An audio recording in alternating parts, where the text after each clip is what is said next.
Welcome to the highlight reel. Keith is choosing absolute fucking violence today, so let's go. Everybody just takes himself too fucking seriously. He's not wrong. We're all just meat sacks paying rent and arguing on Twitter. And I just want to have some fun this morning. Oh, fuck, I'm doing it every single day. Like, every single day, I know my best days are ahead of me. Me lying to myself after getting ghosted on a dating app for the 4th time this month. I know, Rufy, I know they're more than ahead of me. So I don't do anything differently. I just get up and get after it every single day. Dude, I'm a fucking human supporter. Adding fucking human supporter to my LinkedIn right next to proficient in Excel. I just want to have fun. I just want to have people to have prosperity. I want to have people help themselves build great lives for themselves. And I really don't care what color you wear, because AI can now unmask your anonymous online accounts for just $4. $4 to ruin my life? I need to scrub my entire Reddit history immediately. Brands aren't built on ads anymore. RIP to every marketing major currently forced to make TikTok dances for a corporate bank. No, they're not, baby. They're built on content that connects you and I all over the place. But after the move in the last 24 hours, dude, they might be the fucking greatest chess players on the planet. Or they just blindly smashed the buy button while on the toilet and got stupid lucky. Dude, if you show up that somewhere, you're gonna get people are gonna pay attention. John Anderson shows up with a physique like that. This dude looks like he eats dumbbells with a side of pre-workout for breakfast. A jacket like that, a bike like that, a little bit of an attitude like that. You can be a total dick when your traps touch your earlobes. It's just science. Yeah. No, because we've listen to this. Okay, I've proven here, but now we need to get this department on the phone so I can talk with them and you here and show that this happened. You might as well just go and give somebody like a bunch of time and just say, here you go, just take my time out of my life because I can't have any of it. Being put on hold for 40 minutes is the adult equivalent of a wedgie. And you can't get it back, man. You can't get it. I'm like, my anxiety, my hives, because I know that these institutions are going to do nothing but steal my time. Getting stress hives from an automated phone tree is peak late capitalism bullshit. And I can't do nothing about it. So here's what's going to happen too, brother, is that over the next 15, 20 years, all these institutions are going to embrace these AI systems. They have already, but it's only going to get worse before it gets better. I just want to talk to the human.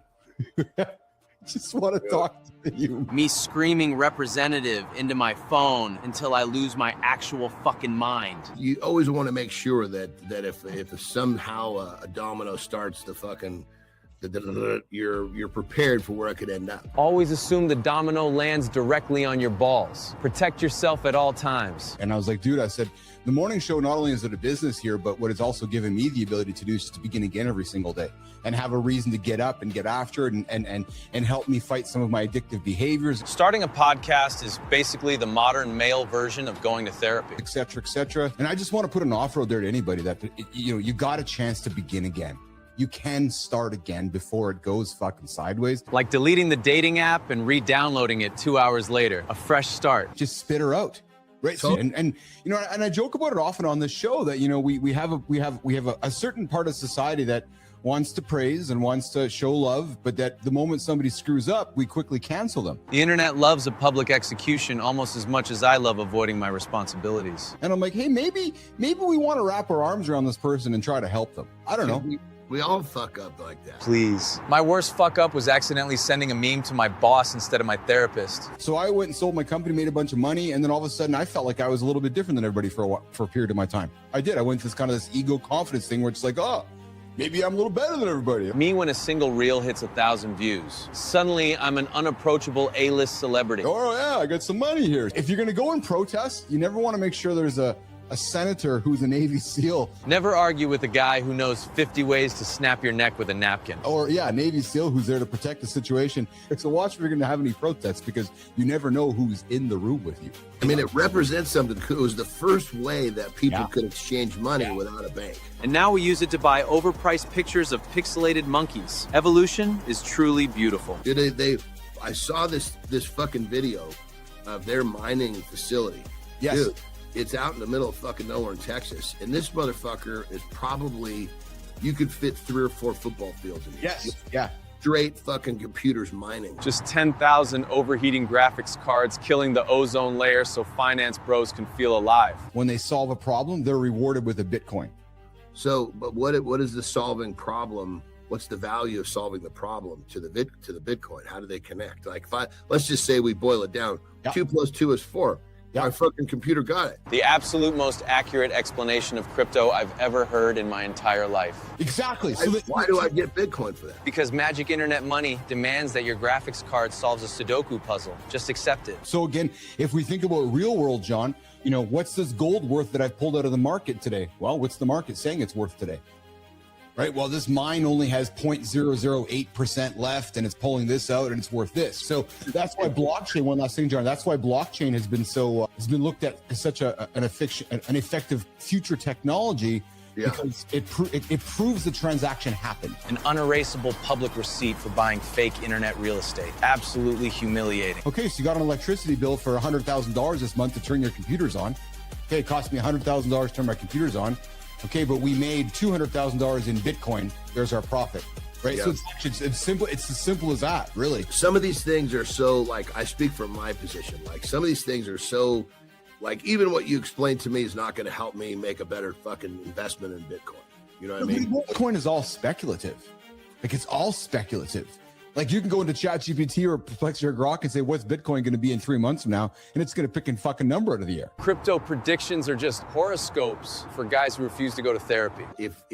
If you're trying to figure out where to invest your money, just watch the fucking big boys right now. Copy whatever the billionaires are doing so you can afford to split a 1-bedroom apartment. They stand behind and fucking, when someone's going down, they got to keep their head from fucking crack. Fucking savage looking dude. Like, I'm thinking to myself, the last thing I want to do is start trading with this motherfucker, right? And you can see, you're looking right at his face, eyes right here, cracks him. The fucking Islander basically, boom, turns his fucking face around, and one of his eyes has dropped like 2 inches. It broke the fucking orbital bone. We went from crypto trading advice to facial reconstruction surgery so fast I got whiplash. Whatever that holds his eye up, broke it right here. His eye sunk probably, realistically, an inch. If anybody thinks they're anonymous, fucking wake up. Colorectal cancer is now the #1 cancer killer for adults under 50. Well, that's a terrifying stat to just casually drop into my morning doom scroll. And that's not clickbait. Honestly, almost none. Those centenarian hotspots, Okinawa, Sardinia, Nicoya, Loma Linda, they're not popping with colorectal cancer. Not everybody is a fan of RFK, and I'm not suggesting we all have to love the guy. If there's anything, he's starting conversations that nobody wanted to have for the last 20 or 30 years. After decades of progress, the risk of dying from colorectal cancer is climbing in younger generations. I mean, Alzheimer's is almost like fucking type 3 diabetes. It's basically, it's not getting nutrients. So part of our fucking problem is that we're eating in such a way where there's no fucking nutrients getting fucking moved anywhere. And then our insulin sensitivity goes through the fucking floor. Swallow a robot, skip the colonoscopy. I will swallow a literal Decepticon if it keeps a tube out of my ass. Maybe this is the future of gut health. Okay, we want you to subscribe to McDonald's. You know, we're just going to allow you to keep eating McDonald's, and all we're going to do is we're just going to create ways that we can keep you eating there until you finally fucking can't take it. The drive-through window is basically running a legalized drug cartel at this point. Because on one hand, we encourage people to make good decisions and so forth, but then society is always creating fixes for those that continue to stay on the couch and make the bad decisions and disrupt the healthcare industry and bankrupt the healthcare industry and et cetera. Every time you put something in your mouth. Pause. We're absolutely still talking about processed foods right now, right? Yes. You're going to get a positive or a negative health ripple. Like just the significance of it. It affects the way you speak. Because hear me out. If you're eating bad food, you're going to be in a bad mood. You're going to be agitated. You're going to feel angry. You're not going to be in your best performance. So you eat bad food, you're reacting bad. So if you make good food choices, you're probably going to speak better. You're going to feel better. Like the power we have with a choice. Yeah, they're just the knowledge base is so fucking thin. There's no awareness. They just keep walking through this basically pre-planned zombified fucking lifestyle that we've been programmed with, not having a fucking clue that they're basically their biggest expense is taxes, and their food is probably everything they put in their mouth, as you said, is one of the biggest outcomes of how they're going to still perform and everything else.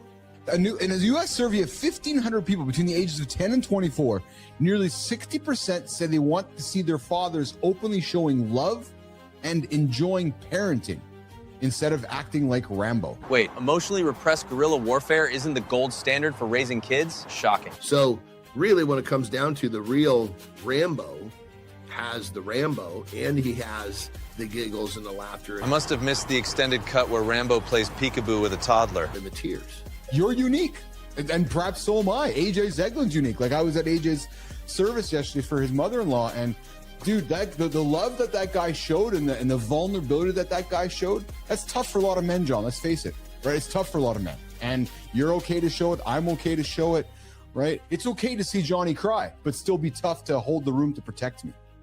Because, you know, a 7, 8-year-old, 9-year-old kid doesn't need to carry a burden of something mom and dad are talking about or feeling about. And they don't need to feel that burden. No, like, they're fucking children. Let them be a child.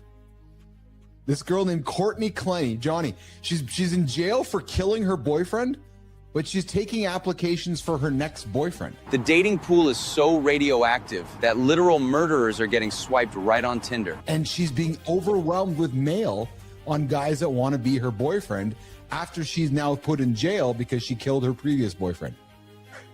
Well, I was gonna say, don't stay the night because you're not waking up. No. And Charlie says they think because every guy's like, I can fix her. I'm gonna tame her. No, you're not taming nothing. You just get off the fucking sideline of your own fucking life. I feel violently attacked. Let me put my weed pen down and reevaluate everything. That's right. It's like your life is a movie. It's a game. And you're choosing to be a fucking extra. You're choosing to be on the sidelines.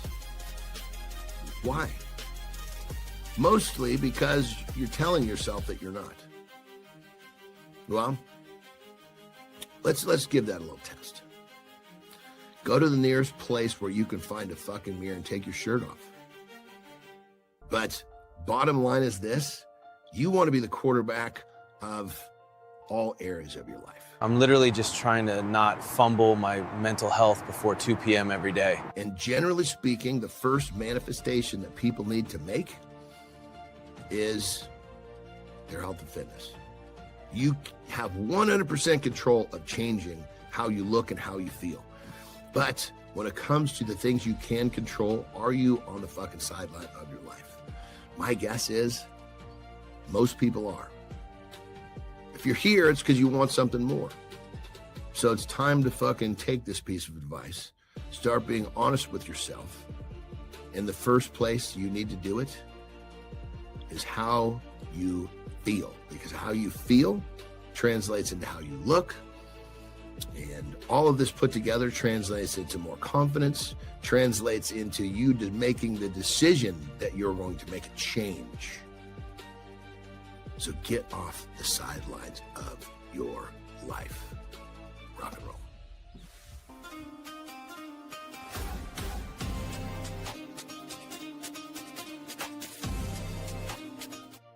Hey guys, quick little recap on the first hour. We got into the shame loop that destroys men. Well, you know, so think like this. If you had a book that was filled with, like if there was a book title and it just said vaginas and it was just nothing but pictures, I would be very entertained because looking at vaginas is fun. John, so think about that. The book title, this could be your book, brother. You could have one called Vaginas, a whole bunch of pictures of vaginas. Then the next one, the sequel can be buttholes, a whole bunch of pictures of this thing would probably sell at the store. Really? They want special advantages. They feel that they deserve these benefits. All of that cutting in line, gaining attention. If this is something you're forcing, you're doing yourself, that's 100% an asshole. But the idea is to get to the point where all of that happens for you, where you're brought to the front of the line, where, you know, if you earn that position, that's a different asshole. He started a Reddit page. Yeah. that asks, John gets half his just the basic question: am I an asshole? You know, which is I think is a really good question for people to just ask periodically. So anyone can come on to the page and ask, am I the asshole in this situation? If you are asking a bunch of anonymous trolls to judge your morals, you already lost entirely. And you get more of a consensus as opposed to just my own perspective, which is relatively narrow and messy. I think you're the asshole because you're the dipshit standing there fucking thinking that that's the way it's done. So if I'm waiting in line, I'm at the grocery store, and let's say I'm second in line. Yes. I think the person in front of me is an asshole if they're watching the person who's ringing up all of the items bag everything, individually. Get over there and bag your own damn groceries. Self-checkout is a psychological thriller. The grandma behind me is judging my scan speed. Get this line moving. What I liked about it is that I'm hoping it opens up some people's eyes when they have conversations with their kids and they have conversations about the future, because because Johnny and Petro, the blue's not going away, right? So if you think you're going to go be a big lawyer one day in the future, you might want to reconsider that career.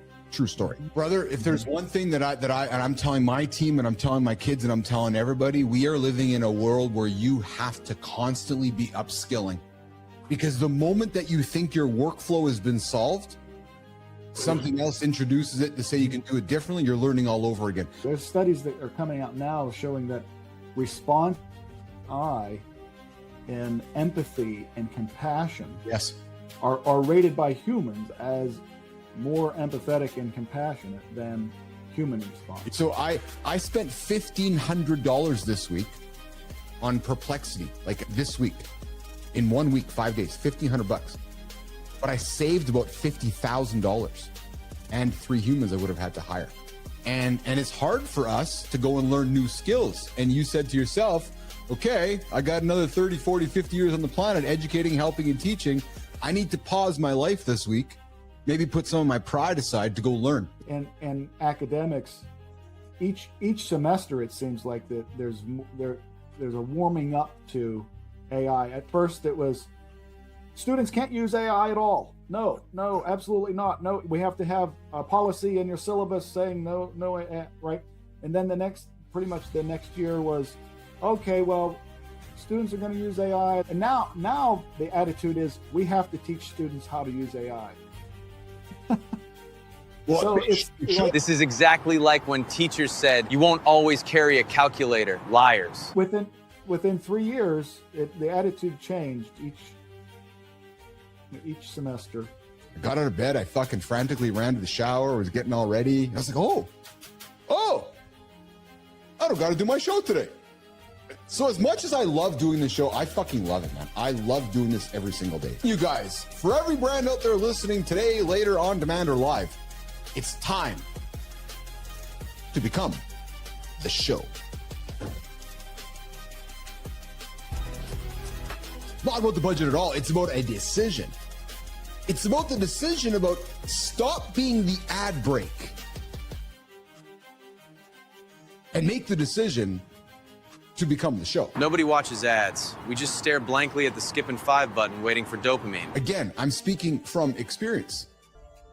And I'm going to drop some truth on here that a lot of people aren't going to like to hear. True fucking story. That brands don't want a conversation. They think they do. So what do? As a result, we make content that is perfectly safe, perfectly forgettable. No, the barrier is the willingness to show up long enough that trust compounds. Because if your competitors are running ads, listen to what I say here. If your competitors are running ads, to all my coaches out there that are coaching people, you guys know what I'm talking about. You guys all know what I'm talking about.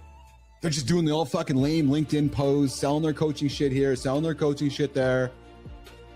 She became the show. She became the destination. She became the trust. She made a decision.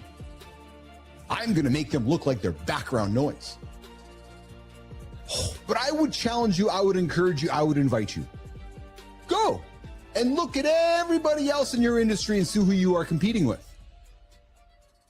And then do exactly what they are not doing. Get up, start a live conversation, because the future belongs to brands. that actually act like networks. Okay, that was an aggressive warm-up. Let's actually watch the full episode now.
You ever hear a guy say, man, I'm just tired all the time? And then you look at his daily routine and it's like, he wakes up late, scrolls his phone for 30 minutes, drinks coffee like it's medicine, skips the gym, stays up past midnight watching videos of Nation, if that's you, the playbook is broken. And today, we're fixing it. Only on mornings in the lab.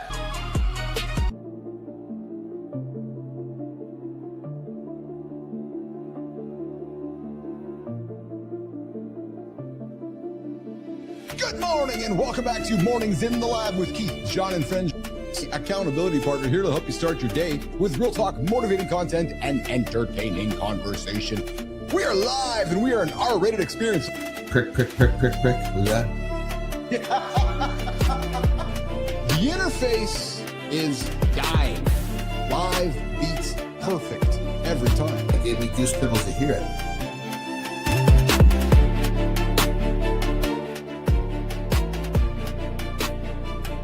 Do not waste any single day.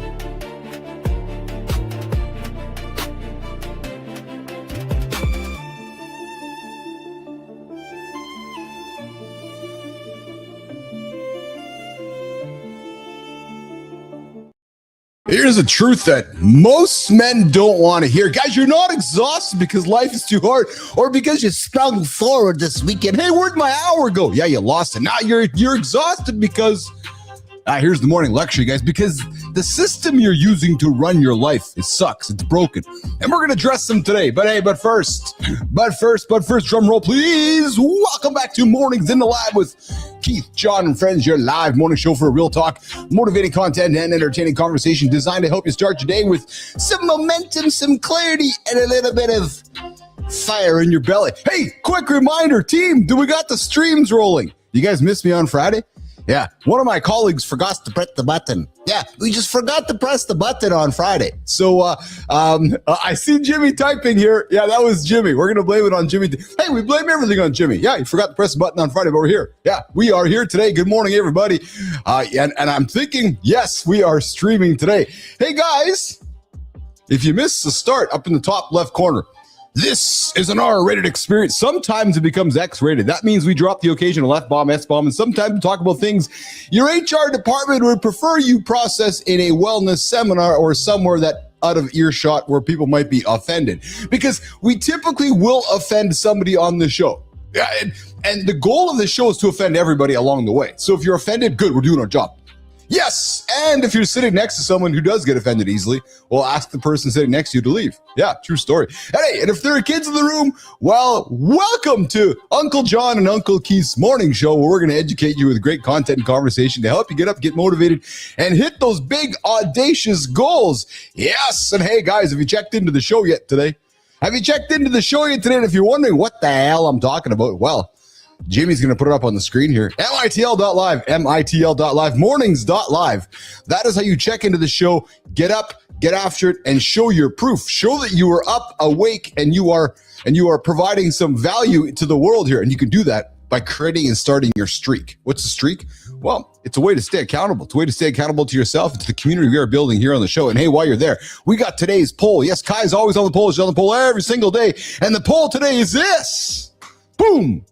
What age did hustle culture stop working for you? 30s, maybe your 40s, or maybe you're still grinding. Maybe you're still just getting up and just grinding out like a mother, and it hasn't hit you yet. And today's question, we got a question for the nation today. Yes, we do. We got a question for the nation today. The question for the nation goes like this. What's one thing you used to grind for that you've completely let go of? What is it? What's the one thing that you used to grind for that you completely have let go of, and how did it change your life? Hey, how did it change your life? Like what is it that you did that helped change your life? I'd love to understand what you did. And hey, if you're out there lurking in the comments, come say hello like Holroyd did. Come say hello like Sullivan did. Good morning, everybody.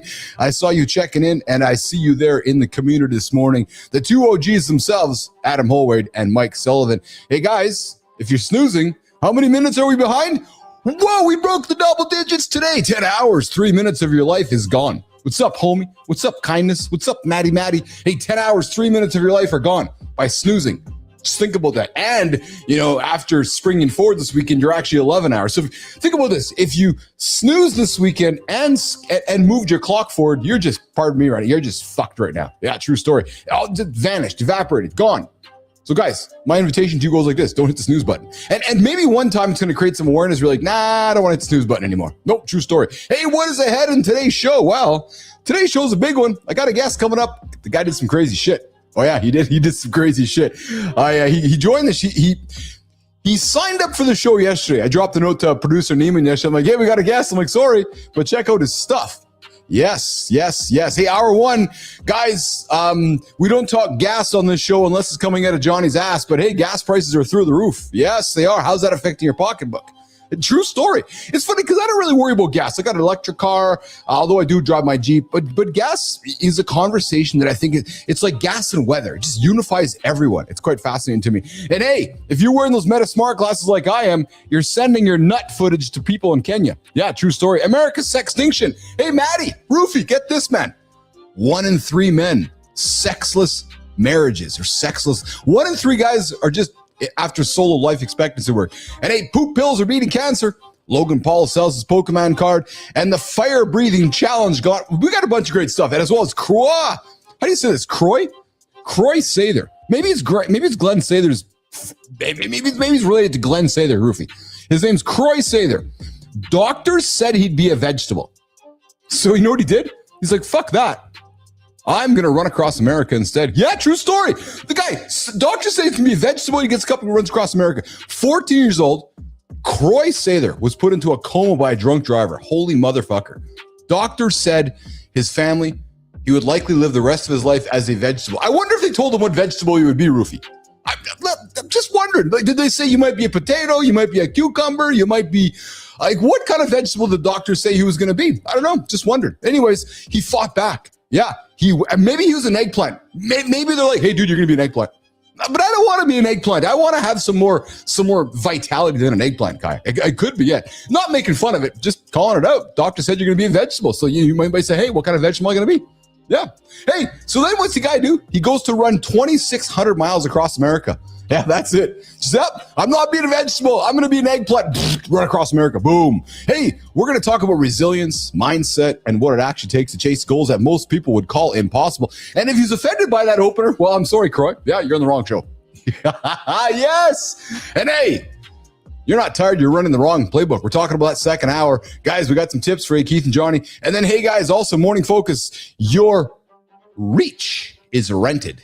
Yes, it is. The morning show is owned. Morning conversations are owned. After more than 700 consecutive days of going live, tomorrow we're celebrating anniversary number 2. I've learned something powerful. Yeah, reach can be rented, but algorithms can give it and take away. But when you become part of somebody's morning ritual, what do you get? You create a habit. You create trust. We're talking about it today on the Morning Focus. And of course, Maya Reyes got some stuff in the community corner. But guys, guess what? The Morning Loop. Drum roll, please. It starts right now.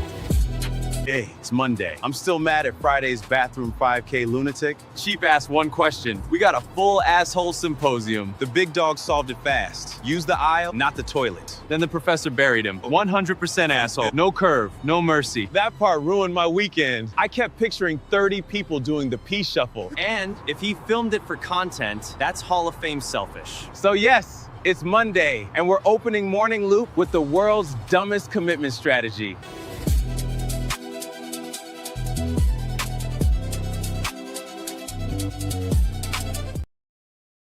I love my boys. Who are those guys? Well, that's Sterling James and Preston Vale, 2 of the colleagues here on the Mornings in the Lab morning show, Mornings Network. Those guys, well, they like to offer alternative points of views. Yes, and them, Johnny and them have a little bit of a tiff going on behind the scenes. Hey guys, if you guys want to join the show that's live right now, you can join us live in the Mornings Live community right here on the YouTube channel, or you can join the show by phone. Yeah, we actually have a phone, not a pigeon, a phone. 431-300-3005, 431-300-3005. Call, text, leave a voicemail. And if you're watching on the vertical stream, which some of you might be, I would love to see you in the comments as well. But listen, speaking of the comments, speaking of the guy just walking into the lab, yes, it is March 11th. Tomorrow, anniversary number 2. Yeah. Hey, guess what? Oh, what's that? What the hell's that in the distance? Oh, is that?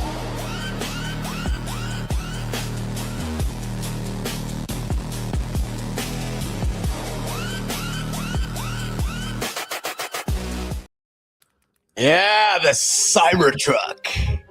I can't say I'm a huge fan. Well, I shouldn't say it. I wouldn't buy one, but I suppose if one was, if I was stacking up these vehicles and I would say, yes, I'll put it in the garage or not, that'd be a yes. You know what I love about the Cybertruck, Johnny, is that whether you like it or dislike it, to me, that's a good example of a leader making a decision, period. You know what I mean by that? Because many don't like it. That's fine. But I made the decision because too often, and we've talked about it so many times, people don't make decisions because, I don't want to offend that person, or I'm just too scared to make a decision. No, I'm making the decision. You guys don't like it too fucking bad. That's what the truck is. And some like it, some don't. The way he presented that vehicle, I loved it. Yeah, yes. I don't know if you remember this. He had a video, right? On the stage, he had a video of it racing. I think it was like a 911 turbo. Yeah, yeah. Yeah, I want to say it was the fastest 911, if not one of a kick-ass car. Yes, beats the thing down a quarter-mile track. Then, right before clearly winning, the camera zooms out, and you realize that the fucking Cybertruck has one of these other cars on a fucking trailer, is pulling it, and still wins. That was like that. Talk about creative juice. Yeah. There's been there's no question. How could you not like it after that? I know, right? It's like, fuck, man. Okay, you win, dude. I said I'm not gonna buy one, but I fucking dig your shit now. Brother, how are you, man? Good to see you today. What's shaking? How was your weekend? It was good. It was fun. It was a little tired. Sleeping in this hotel for some reason, I just was not sleeping like I wanted to. Oh yeah. I don't know what it was. I thought after night 1, I kind of had the problem solved, but clearly not. So It's gonna be tricky. It's your point though, Johnny. You're right. You stay for a couple of days. I know. Some hotels, if you're there for a couple of nights, that first night it might be awkward. And you're like, okay, I hope I get a good one the second night. But I'm with you. Some places you just don't know what you're getting into, eh? And then there's some places I go into and I sleep like a rock. I get in there and you couldn't even ask me to leave the room per se. yeah, I don't know what it was. I slept like last night. I slept like a fucking brick. Yeah. I can tell when I get up to pee if Yes. I'm sleeping well because I can feel. So I can tell. I can feel the recovery of my muscles. If my recovery is like I can feel myself better from when I went to Yeah. I know that I'm getting a good regenerative sleep. If I wake up and I'm like, oh fuck, I feel like just like I did 5 hours ago. Or I got to tell you, we always joke, you and I joke about sleep scores on this show so often. So Lauren shows me this weekend. She woke up on Saturday morning, Johnny, with a 99 sleep score. I'm like, how the fuck do you get that? Like, how do you get, and it just I look at all like the metrics on her watch and it's like she's dead. Heart rate's low, get a good sleep. And my high seems to be like 83 through 85, but 99. Good for her. That's an interesting. What if it's got something to do with the mind? You know what I mean? Because I'm always dreaming about like creative shit. Yeah. So you're working. Your brain's working. Yeah. One of the things that I'm key on is, when you fall asleep, you got 7 hours of free subconscious work ahead of you. The question is, are you actually getting that positively, or is that shit working against you? Yes. Yeah. 100%. Hey, so I want to dream about businesses and ideas, but I wonder if that has something to do with like, because if you're a real creative person, your mind's always going, even if it's positive. That may hinder the store. I don't know. Yeah. Well, and admittedly, Lauren's creative, but she's not the most creative. Like maybe whereas you or I have this, right? So there's something to be said for that. She's not the freaky deaky like us. Yeah. So maybe there's something. And listen, she is not a stressed human. Like she just gets into a state. Like when she goes to bed, dude, I'm like, how the fuck do you do that? So yeah, maybe there's something. And I'll tell you something too. We were having this conversation. She did this nutrigenomics thing with Jory where it measured all of her genetics, and that lady hasn't had a drink since like her early 30s. She doesn't eat no bad food. She just hit 40. Like I just think, and I'm not trying to brag about my wife at all, but just the accumulative choices that people make. Like I watch her, I'm like, dude, like I'm not surprised that you're having some health. You're having the health success that you are. Just constant accumulative good choices. You know what I'm saying? It's just and then because we often see the opposite. We often see the opposite actually. So it's rare that we see the accumulative good choices. Speaking of good choices, Johnny, hey, because I've been talking with you about it so often, I'm clearly curious about it. There's constant buzz around Retta and the peptide industry and compound pharmacies and peptide science shutting down on the weekend. Comments on that? You know what they were making a month, I believe? Tell me. Like 7 to 8 million a month. Whoa! Well, yeah, so no wonder Eli Lilly's like, well, hold on a second here. We need to fucking shut that down because they're going to. So I was listening to Huberman on the weekend too, and he was pretty adamant, right? Like Lilly is so in on that. Like, so Huberman's prediction, Eli's version of the retatrutide, $1 trillion product, which is why dude, they've invested I want to say over 100 billion into it. I believe that. Yeah. So so his comments were, I don't agree with it, but I'm not surprised that they are being bullish on shutting down these places because, as Petra would always say, follow the money, right? And I'm like, I got this patent, so I need to protect my patent. So, but big change coming in 2026, 2027 with that product, isn't it, Johnny? Like, truthfully, it is. I mean, here's the thing. It really depends. It's like, I mean, yes, there will be a change. There's no question about it. But do you know how to harness the change properly? Well, so you know what? Good analogy, brother. It's like AI is the same thing. Are you using it for good or bad? Most people don't have the fucking sense to know the difference. So I'm glad. So wonderful segue this morning. You sent me an ESP message yesterday. It's fucking so good, brother. So good. So good with your segue. So you know me, I'm nerdy. A lot lately too. I know. You know what? You know me, nerdy guy, AI guy, always swimming and learning. So for me to say this, I hope this might create some curiosity with those that listen to us often. So I'm in a little bit of a spot this morning that I didn't know I'd get to as quick as I did. I spent the time this weekend with a couple of AI agents, one being Perplexity Computer, one being Claude Cowork. And it really... What is Claude Cowork? So Claude Cowork is like an agent that works on your computer that can work on your behalf. Okay. Like a coworker, almost like, okay. That's exactly it. And I'll be blunt with an example. I was going to ask Kai today to manage my Substack account, like my Substack, and get all my Substack stuff done, post stuff and get notes doing, like basically manage the entire account. Well, Claude Cowork just took the whole job from Kai. Like, oh, okay, I guess I don't have to have her do it. Did you give Claude the login? Yeah. So you said, here's the login, Claude. Yeah. And he's already in your computer. Yeah. So the Substack doesn't even know it's not you. Correct. So all you have to do is tell him to move in a way that's not robotic so that the platform won't know that you've got an AI working in, because they don't like it when the AI is working there.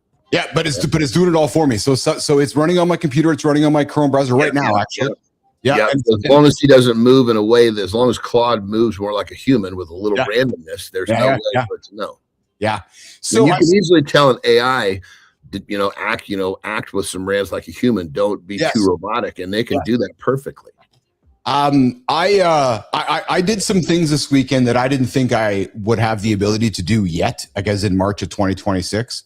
And for a guy who's literally in the middle of this field and industry right now, I'll say to all my white collar coworkers, if you're not focusing on upskilling, dude, you are going to be rapidly left behind. There's going to be, I'll just put it out here because I'm a frank. We're having some frank conversations inside the house today because, we as humans got to continue upskilling because these agents are doing things that I was going to get humans to do, but it can do it for me. And I know I'm sounding ambiguous, but it's as literally as that human, that agent did it like a human, but it did it better. I'm like, okay, well, I guess I don't got to pay the human. Moving on from that, Johnny, we don't talk about this ever, but I know that our audience is curious about it, and it's part of human society.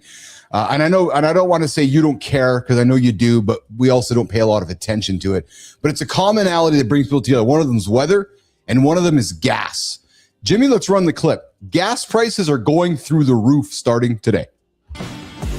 Oil just crossed $111 a barrel. Gas jumped 43 cents in 7 days. That's not a headline. That's your grocery bill. Strait of Hormuz is shut. 20% of global crude, gone. Goldman says it gets worse. Every man watching needs a 30-minute budget audit tonight. Fixed costs, flexible costs, no excuses. Keith, John, you two run a budget meeting? Or does John just check his bank app and pray?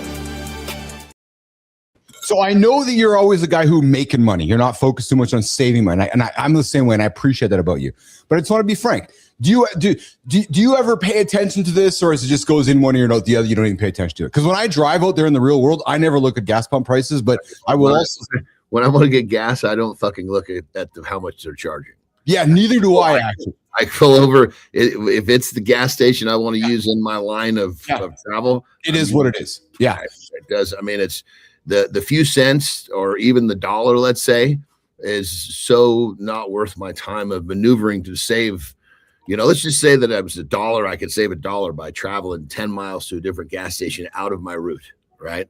Well, it's funny because I'm of the exact same page with you, but I put this on here to have this conversation with you because we are unlike most folks. Yeah, totally. What I was going to say, because that's what I was getting at, is that the guy that gets off work, that doesn't have any other ways to make money, doesn't have a side hustle. 30 minutes to save $25 makes a lot of sense. You know what? Thank you. But for me, no fucking way. I can be my schedule is on point so I can be the most efficient, and $25. And that would assuming you could save $25, which probably not the case in most scenarios. Would you agree? So I feel like an idiot because of what you just said. I never really I got to be honest. I never connected the dots the way that you just put it. Because I'm like, why the fuck you sitting there in line? But I guess if you're not making money for those 30 minutes. Yeah, why not? You got no choice. You're either making or pinching. Right. So So if you're not in the process of making, you're gonna you're pinching. Yeah. Because my dad, love you, Dad. My dad, Johnny, when you meet him, you'll be like, so Brian, where are you driving today to get your gas? Keith, I'm driving 38 miles because I can save 4 cents a liter. And if I do that 10 times, I love my dad, but my dad changes his own oil. He goes and gets his, you know what I mean? He chases the low gas price. But I never thought about it the way you did. My dad's a hard blue collar worker. He's never really had the side hustle. And that is, I guess, to your point, that's the reason, right? Because you can always save, right? Well, here's the thing. The thing that I try to help people understand is they want more. They're trying to say, okay, I need to get out of this 9 to 5 thing. Yes. The first thing you got to adapt is the mindset. Because you've been in that world, you've developed a scarcity mindset on on money. Meaning, you know that you can only make so much, so you hoard, you protect. Yes. And that mindset will travel through the other parts of your thought processes, which will also, when you're living in a scarcity mindset and you're trying to create a side hustle, that's not a good place to be. No.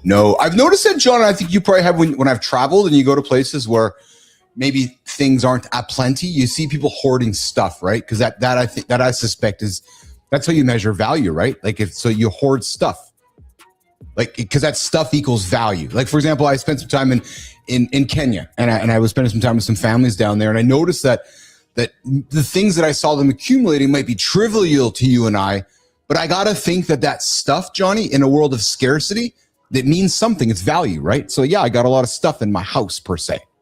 Everybody's position on what valuable stuff is different as well. Yes. Yeah. This got he's got fucking 16 cars and 3 of them run. Yes. Well, he's got those cars to him, they're gold for some reason. Yeah, good point. Very good point. Very good point. I see fucking 13 cars that need to go to the junkyard. That's what I see too. I see 13 cars in my driveway, and I see my neighbor John Anderson scratching his chin going, why the fuck's that guy got 13 cars sitting in his driveway? Get him out of there. This is not a fucking junkyard in my neighborhood is what I hear you saying. Yeah. Where we lived up in the fucking North Bay, right? Yeah. So, there was these 2 retired ladies. Yes. I moved in next to them. Say something else. What's that? When you started the reword, I thought you were going to say something else, not retired. No, Jesus Christ. Well, you could argue that one of them was pretty out there. No, but she was really like, and she even told me, she said, look, I have a problem. She was always just scared to death and always like, she'd come and get me and like, I need you to look at something in my house. I think I've got a fire hazard. And I'm like, okay, Karen, let's go take a look. She bring me in her fucking living room, and there's a fucking curtain that's hanging like 4 feet away from a fucking outlet. I'm afraid that outlet is going to catch it on fire. Oh, shit. If you don't take the tip of that thing and try to stuff it in there, you're going to be just fine. Just the tip. That's good time. Just the tip. Just teasing. But anyway, I got really fun. I was like, God, this is driving me nuts, right? Yeah. I mean, at the same time, I was trying to be nice and helpful because she was a scare old lady. So she passes away. These other fucking people move in, and they were the fucking ones we're talking about. I swear to God, because it was a big golf cart neighborhood, right? Yes. These fuckers got 3 or 4 golf carts in their fucking front yard, and one of them fucking works. Just the neighbors are fucking complaining. Yes. There's a homeowners, right? They've got complaints coming from every fucking angle. And so the fucking guy was smart. He realized that they had to build a fence to cover up their shit, right? Yeah. He realized in the bylaws that once you put the first fucking post in the ground, you had like 9 months to complete the project. So he puts a post in. Well, and the funny thing is, the one golf cart with all the ones that don't fix, you know that dude, Johnny, is just using every single one for parts to make the one work. So every time, and he's gonna keep them too. That's what I mean. He's like, okay, this one's not working today. I got to go to that one because I know that one has a good spare transistor or something. Yeah. I'll take it from there to put it there. I was like fucking, and the cars too. I mean, Jesus Christ. Oh, yes. Fucking shitty cars and parking in front of my fucking house. I had a fucking guy literally said, look, dude, this where you're parking your cars is where one of my guests should park. You need to keep your stuff over there. I swear to God, dude, I was like, Carolyn, I'm so sorry. I'm so sorry I was ever cross with you. You were a dream as a neighbor.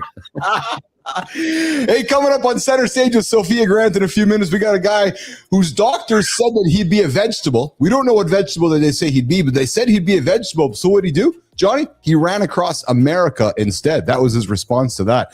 Hey, so I got a segment called Committed, and I love when somebody's so committed to something so good. And just that, we got that Leonardo DiCaprio handshake. Well, just like somebody's committed to excellence. Well, Jimmy, Kai, I found a clip. This female is committed to excellence. Johnny, check this out. So clearly showing how to do it properly, like just committed. Like you can just see the movements there. The one on the left-hand side, not doing it right. The one on the right-hand side doing it very right. So I noticed that that's a very committed female who's decided that she's going to put the work into getting the job done. That's a joke. Hey, there was the LA Marathon yesterday, and I guess like coming from that committed segment, we never want to finish something too early, because if we finish something too early, somebody might come from behind us to beat us. Check this segment out this morning with this marathon segment yesterday happening in LA. Guys that set it up. A 36-year-old substitute teacher from Michigan just won the LA Marathon. Wow. Beat a Kenyan runner by 1/100th of a second. Nathan Martin, high school coach. 2 hours, 11 minutes. Closest finish in the race's history. Second straight American winner. Guy catches him at the tape. That's not luck. That's 26 miles of refusing to quit. Keith, tell John. A high school teacher outran a field of pros. What's John's excuse for skipping leg day? But Johnny, check out the video. If you guys run that clip, The Gay Brothers are so bad at coming at me. look at the clip though when they run it on the screen here. So the guy who's winning thinks he won, and he clearly thinks that he's winning the race. But the guy behind him was like, "No, you're not." Like, so watch the guy in the front. He's like, "Okay, starting to slow down. I got the tape in front of me. Of course, I'm going to win this thing." Closing in, baby. Yeah, and look, and just and you can see him. The guy up front's like, "Okay, I got this thing." He's not checking behind us. He's not looking behind us. That guy's being quiet in the back. He's smart. Yes. He knows he doesn't want anybody to hear. Yes, and then watch right at the end. Watch. Oh.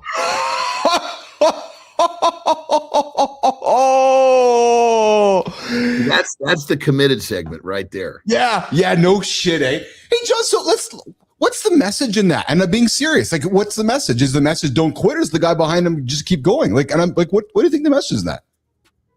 I think what I see is I see two different messages. I see fucking finish strong first, because the guy in fucking red did not finish strong, right? The guy in blue did, the guy that won, right? And then the next message would be, you just fucking keep the throttle down, because nobody would have thought that the guy from behind could have closed that gap, but he did. Totally. Yeah. Well, that's exactly it. That's exactly right. And I mean, two very clear fucking messages in this bad boy. Yeah. Oh, I know. And I think you would agree that when you're in the front, you're probably not spending any time looking over your shoulder. That's not your job, right? You got to just so. Well, I mean, in my mind, if I'm gonna lay up, yeah, like that guy was, yeah, I'm fucking looking behind me first. Jesus Christ. Okay. Yeah. And think like 1/100th of a second. All he had to do was stretch out. Because the guy who won in blue stretched out, put his chest out, right? And it was literally that last moment. Like, look at that ending there. Like, just boom, unreal. I always like watching those things because there's so many good lessons in that. And the guy that lost, think about his this morning. He's like, oh my god, I won like 1/100th of a second. I did not get that thing done. It's crazy, man. It's crazy. I'll tell you what else is crazy, Johnny. And real quick, this is quite a contrast between the fucking young girl doing that thing and to this. What a contrast. That's committed. Real quick on the first committed video with the girl, yes. I was sitting there fucking. My first thought was, how old is this fucking girl? And so I was like, fucking partner, I need to fucking text this guy. Jesus Christ, get an older woman in here for the committed thing. Hey Johnny, 1 in 3 men live a sexless life. Team, let's put it up. 1 in 3 men have not had sex in over a year. 1 in 3 year. Bro, that is not a stat. That is an extinction event. Look at us. We are doing it right now. 2 guys in the same room on our phones. When was the last time you asked someone out in person? Put the phone down. Join something real. Talk to actual humans. We were built for connection. Act like it. Johnny, 1 in 3, man. What was the last time you asked someone out? Let me ask Preston.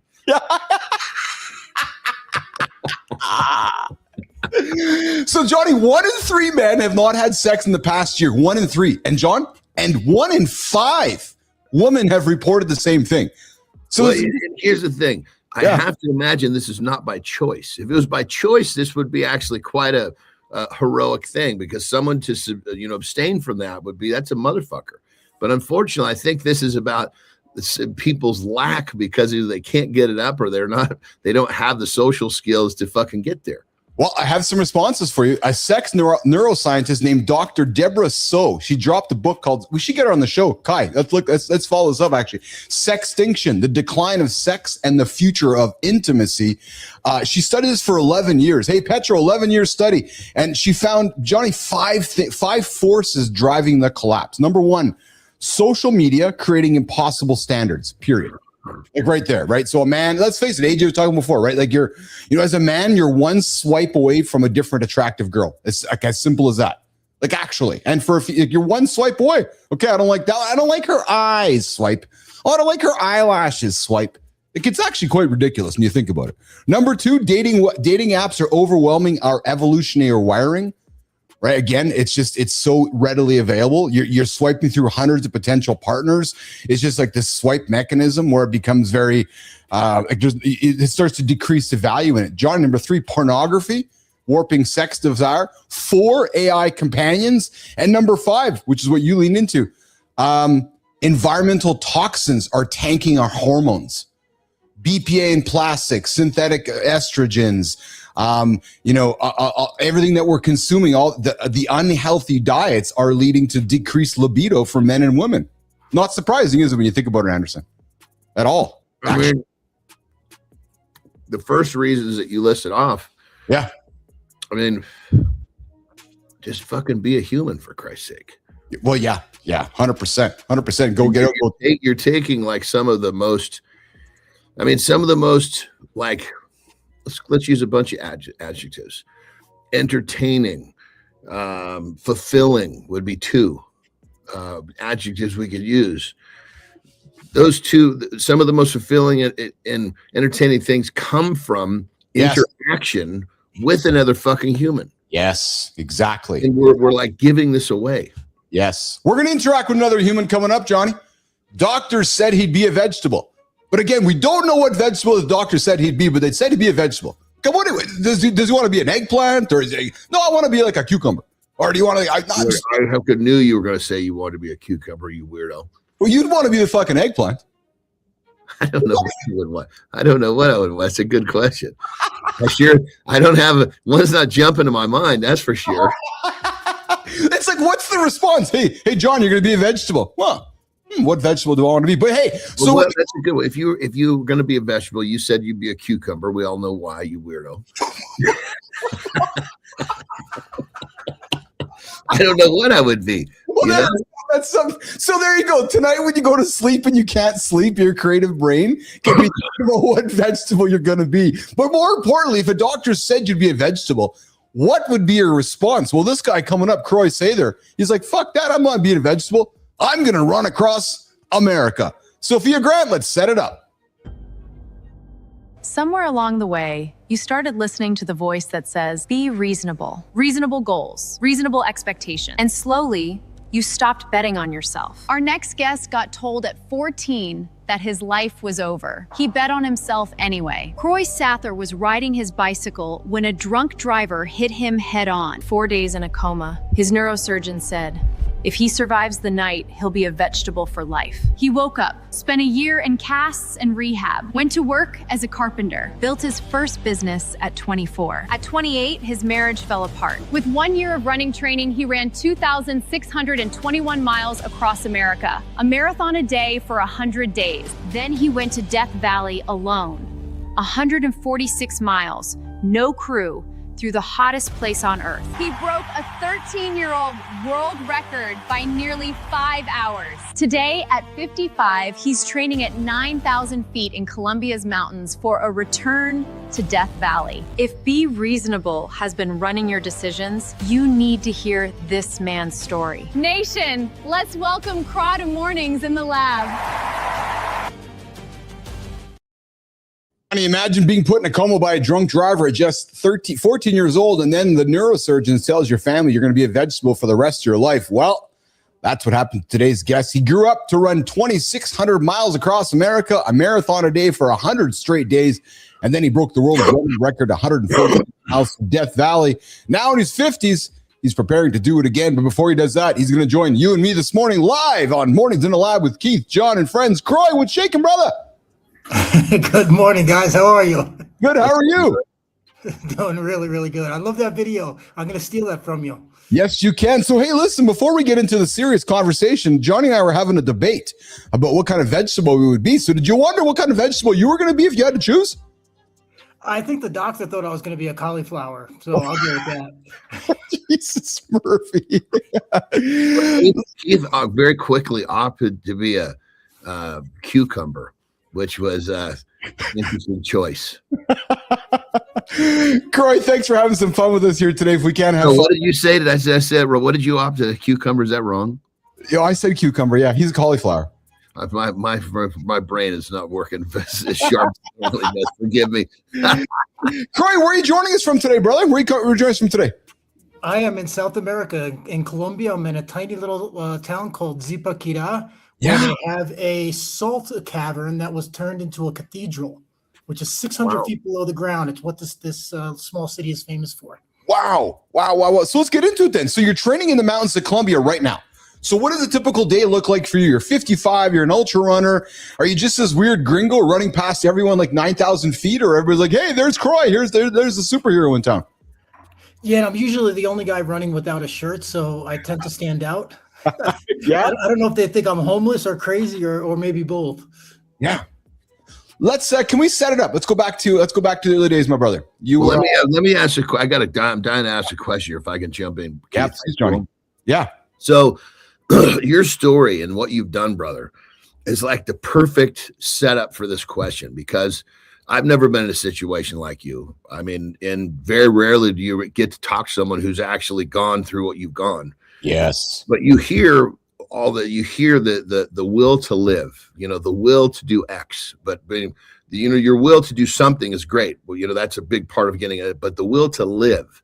So did like your will have a lot to do with this? Because what you did, the doctors couldn't believe. You're doing amazing shit even at, later in life. Is there something to this whole will? Well, you bring up a really good point. The accident at 14 shaped my life. My parents instilled in me that I had a second chance, that I survived for a reason. And what was I going to do with that? What was I going to do with my life, and what was the reason I'm still here? And that shaped everything. Life is fragile. We all lose people to accidents or heart attacks or something else. And it's just, life can change so quickly. Divorces, bankruptcies, all kinds of other things. And so you got to make the best out of it. So I like doing all these crazy things. And so that's what I'm doing. So running across America was 15 years ago. Then Death Valley was 14 years ago. And now I'm going back to run through the hottest desert on the planet once again, 14 years later, to see if I can do it at 55 and break the record. Wow. To see if you can do it again. When you phrase it that way, that it's phrased with some doubt, but yet I don't know you, but I'm suspecting you have no doubt. I have very little doubt. I'm not gonna say I don't have any, but I have very, very little doubt. He's just trying to not suck his own cock on camera. If only we had that flexibility. Exactly. I love it. Hey, Croy, so in my notes that I got in front of me here, and I love this because I don't believe in SMART goals either, but you tell people to throw away SMART goals and set impossible ones instead. And that goes against literally everything that the self-help industry, teaches. So take us through why you think that goals are useless and why reasonable goals are even more useless and actually the enemy. Croy.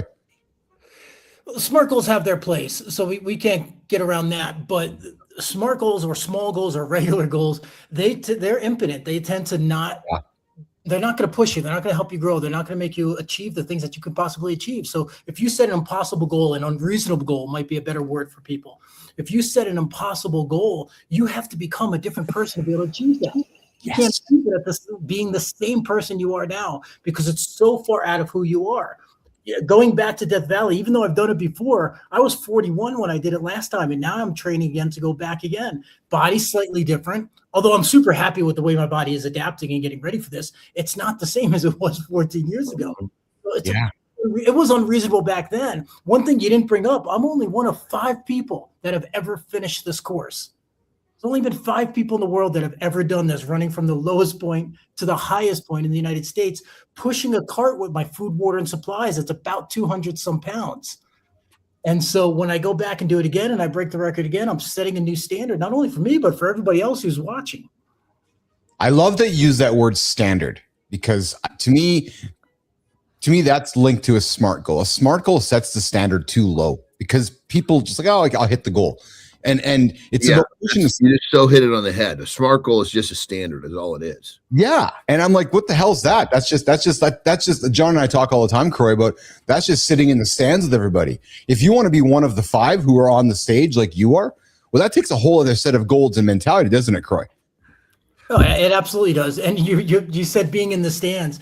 I was at a baseball game. This is many, many years ago. I was a young guy, and I was in the baseball stands, and I'm looking down with my buddy, and I'm looking down at the game, and we're in the cheap seats because we had no money back then. We were just kids, and we're looking down at the guys playing the game. My buddy looks over at me and he says, "Look at these guys. They're living their childhood dream, and they're playing baseball, a thing that they've loved, they grew up loving."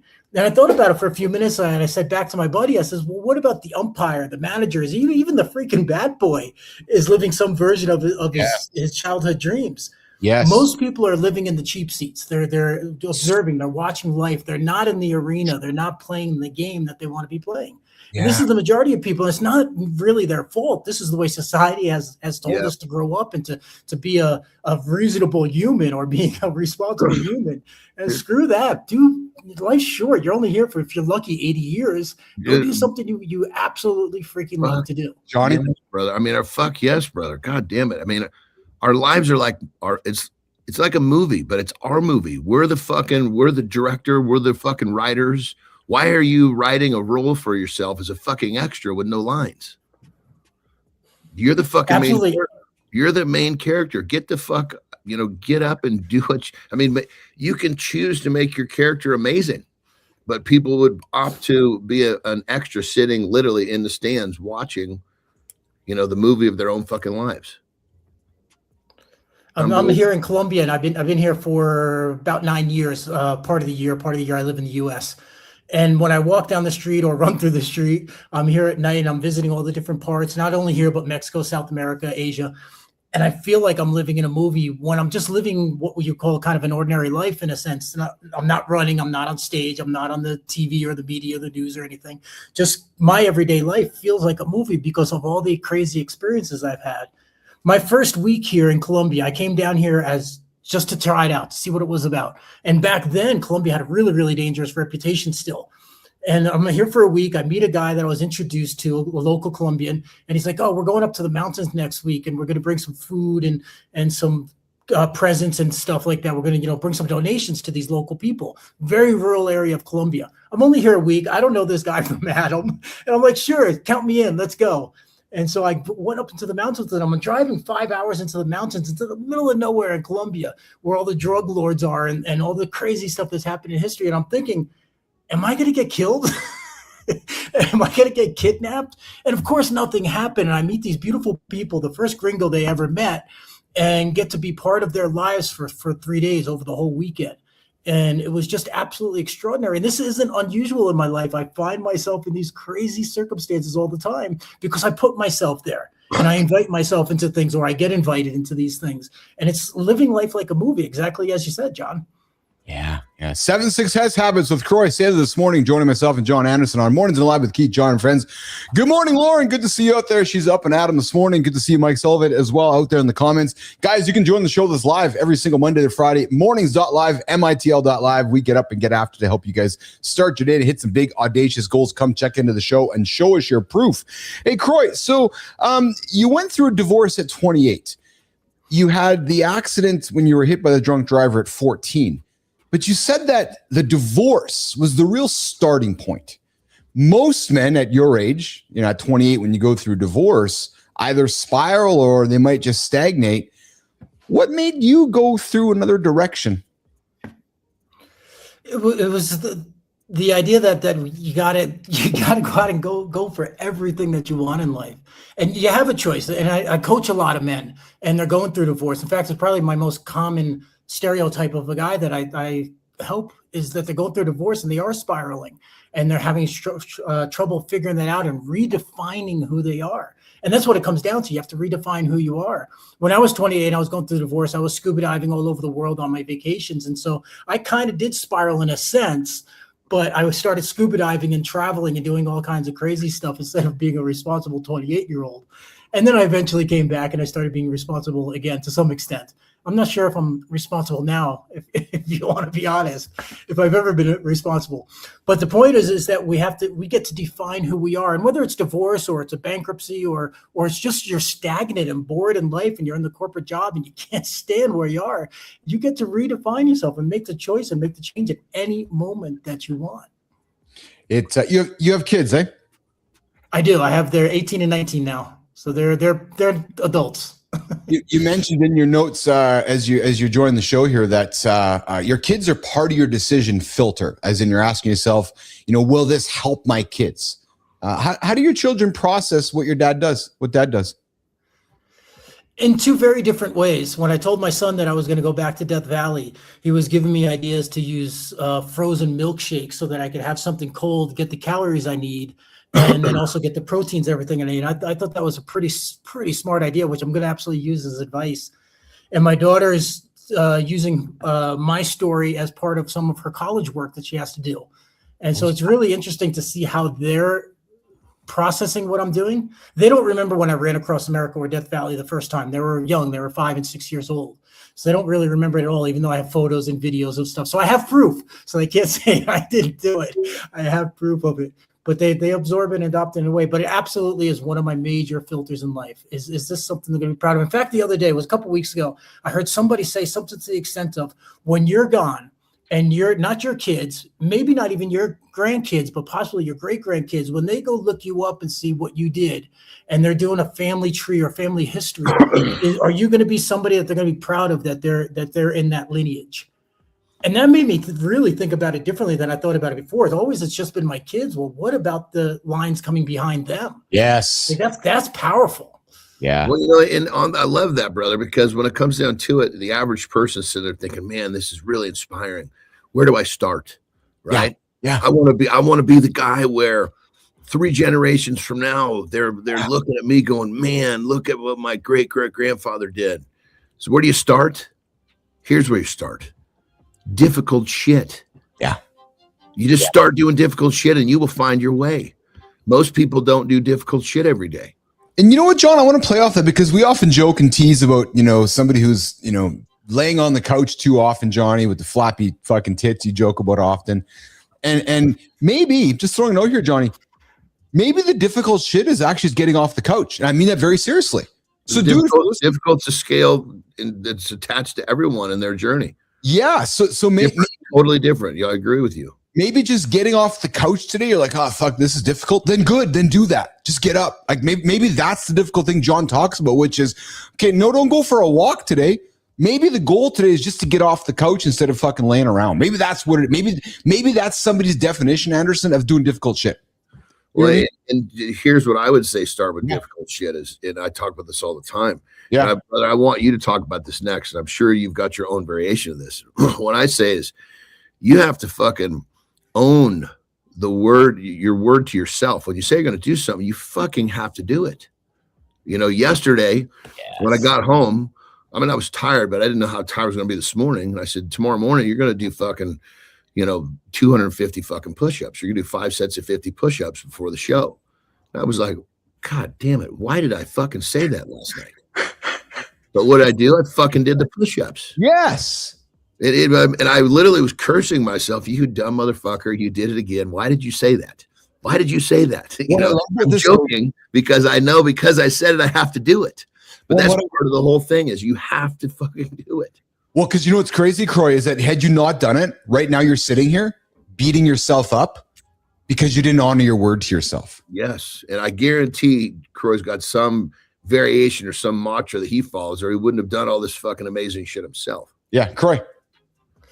It's most mornings when I wake up, I don't want to go out for a run. I don't want to go train. I don't want to go hit the gym. I don't. It's Sunday, so 2 days ago, I'm running up a mountain, 12 miles up and then 12 miles down, and 2,000 feet of elevational climb. And it was brutal. And I don't want to go out and do this. I know it's going to be why do you do it? Why do you do it? Because if I don't, like you said, I will be mad at myself later in the day. And then if you don't do the things that you want to do, eventually you start chipping away so much at your character, so much at who you want to be, that it becomes nearly impossible to become that person. But the way you start becoming that person, as John was saying, is you got to get off the couch, or whatever version of it is that it is getting off the couch. That could be applying for a job. That could be starting to date again after divorce. That could be saving your first $100 after a bankruptcy. Yeah. All these things, these tiny little steps. And then when you do over and over and over these little steps, they become impossible things. So we were talking about SMART goals before. The idea is to do the impossible goals, the unreasonable goals. Yes. But the small goals, the SMART goals, those are the ones that get you to the unreasonable goals. So they both have their place, but you can't just set a SMART goal because that's never going to get you anywhere. But if you have an impossible goal and you support it with these small steps, you'll achieve amazing things. When I ran across America, that was roughly, I calculated, about 1 million steps. I didn't run a marathon a day. I didn't even run a mile at a time. I ran one step at a time, one after the other, for 26 miles a day, and then for 100 days. So it's these little steps that equal these massive things. You don't build an iPhone overnight. iPhone took 2.5 years of development to be able to come out. And Steve Jobs said that when he got on stage. He says, I've been waiting so bad for this for 2.5 years, and I finally get to share this with you. Croy, I was fortunate and that I was able to climb Mount Kilimanjaro a number of years ago with my wife, and I got a wristband that I wear on my still today, and it says Pole Pole. That simple thing, it just taught me one thing, and it's going to sound so basic to the three of us in the show right now, but it taught me that literally moving one foot in front of the other, eventually I would reach my destination. And Croy, to your point about going across America, as long as, and John talks moving all the time, as long as I kept myself, it wasn't about speed, it wasn't about form, it was just literally moving one foot in front of the other, I got to my goal. Croy, you follow what I'm saying there? Like, so simple. 100%. You know? So absolutely 100%. And that's what it takes. And that's what people, they forget, that it's just one step after the other. It's just one thing after the other. So if it's just losing weight, it's getting rid of the junk food and going out for your first walk.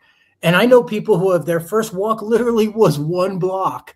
And then a little while later, it becomes 3 blocks. And eventually it's a kilometer. And then eventually it's a 5K, and they're running their first race 6 or 8 months, 9 months down the road. And that's all it takes. It's just one step literally in front of the other.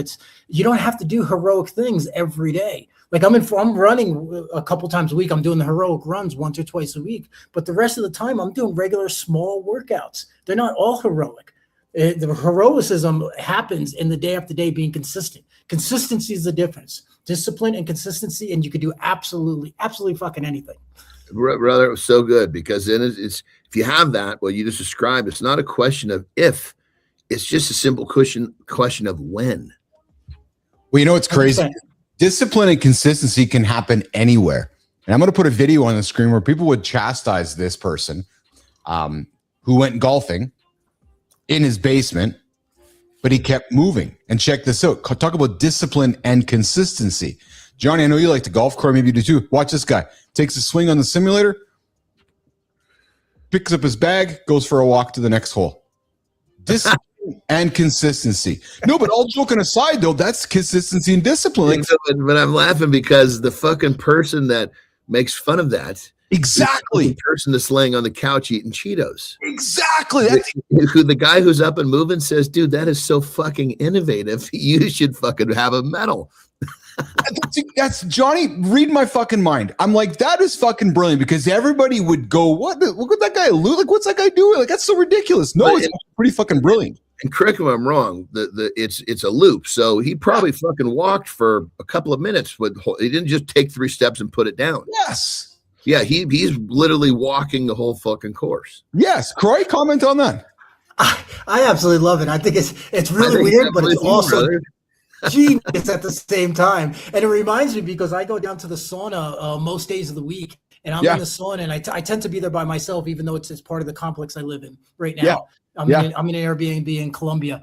But I go down to the sauna, and I'm doing crunches and push-ups in the sauna at 180 degrees to get me ready for Death Valley. And it's only 30 minutes, but it's my body adapting. It's my body learning how to sweat better and more efficiently, and me dealing with temperatures hotter than what I'll deal with in Death Valley. In Death Valley, I'm doing it in August. It's going to be 120 degrees, probably, give or take a few degrees, for 146 miles. I mean, it's insane. It's how difficult this thing is. Hey, I got an idea. Would you join the show during that journey? Would you call us one morning? Would that be possible, where you're somewhere in the middle? I think fucking not, but I could be wrong. God, I'm just during the race. No, I'm not going to be able to, because the race is solo unassisted, meaning I can't get help from anybody. And talking to you guys during the event might disqualify me. Probably would disqualify me. I'm sorry. I didn't. So I forgive me. I didn't realize it was actually a race. I thought it was just like it was your own journey through the valley. I didn't realize that. I know you're trying to beat a world record, but I didn't realize it was actually like an organized type exhibition. Or that's what world records are, brother. Organized quantification of your performance. Yeah, I know, but I guess in my mind I figured he was tackling it, and he measures it, and then he, not say mails it in, but he's like, okay, I did it in this time. I didn't realize that it was very much a fully organized event. That's what it is, Croy? Yeah, no, you're absolutely right, and it's also it has some regulations that I have to follow. So I'm doing it alone. I'm doing it solo, just like you're talking about. But there are regulations, and one of them is that I can't get help from anyone. And that's why I'm pushing the cart with food, water, and supplies. So if us talking to you, it could be perceived as we're giving you some motivational assistance. So it's like, no. Oh, very cool, actually. I'll have a paramedic there just in case something goes bad, which at 120 degrees is very possible. But so I have a paramedic there, but he can't say like, hey, Croy, how you doing? Are you hanging in there? He could say, are you good? And that's it. It's the only thing he can do is just check in to make sure that I'm okay. He can't take my stats. He can't do anything for me. Yeah. And I can't even stop under shade unless it's a tree. If it's a tree, I can stop under the shade, but I can't stop under the shade of a canopy of a gas station. That would be against the regulations.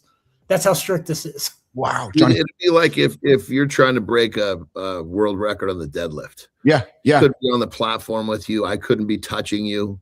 I can be yelling at you from across. Yeah. Okay. It has to be like it's a solo act, within the confines of whatever the organization is to have that record. Very cool, man. Very cool. Croy Sather, Keith Bellis, John Anderson this morning on Mornings in Live with Keith, John, and friends. Croy, I know we're wrapping up with you right now here in a minute or so. Where can folks find you, connect with you, engage with you? I know you have a book, you do speaking events. Where can folks find you, Croy?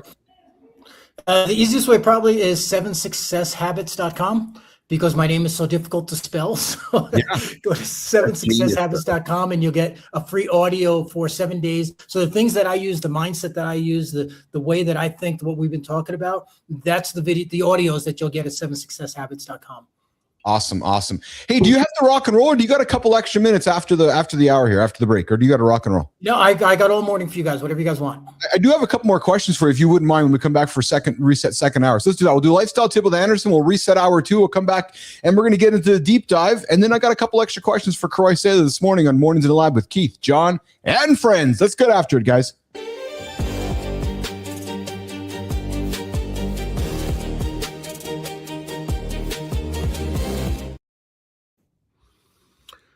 All right, let's talk about something that we've talked about a few different times, but we're going to have a little bit more of a direct plan of action this time. So we talk about owning the promise to yourself, owning the word to yourself. We talk about how important it is. We've been talking about it with our pretty amazing guest. Well, We're going to make it a little bit more defined. Today, just quickly write down on paper 3 things that you want to get done tomorrow. Now, they can be very little. It can be a 1-minute walk. It could be put shoes on to go pretend like you're going to take a walk. Anything. It could be get your fat ass off the couch as soon as you lay down and put the first Cheeto in your mouth. It doesn't matter, because you've got to practice this skill. You've got to practice your ability to do what you say you're going to do. Start small. And of course, there's going to be days where you have that list and maybe you didn't get up early, you didn't do it. Maybe you get home from work and you're tired and you lay your fucking fat ass on the couch again. Well, that list is calling. And here's the deal. If you don't break this behavior pattern of laying on the couch like a sloth, it'll be there for the rest of your life.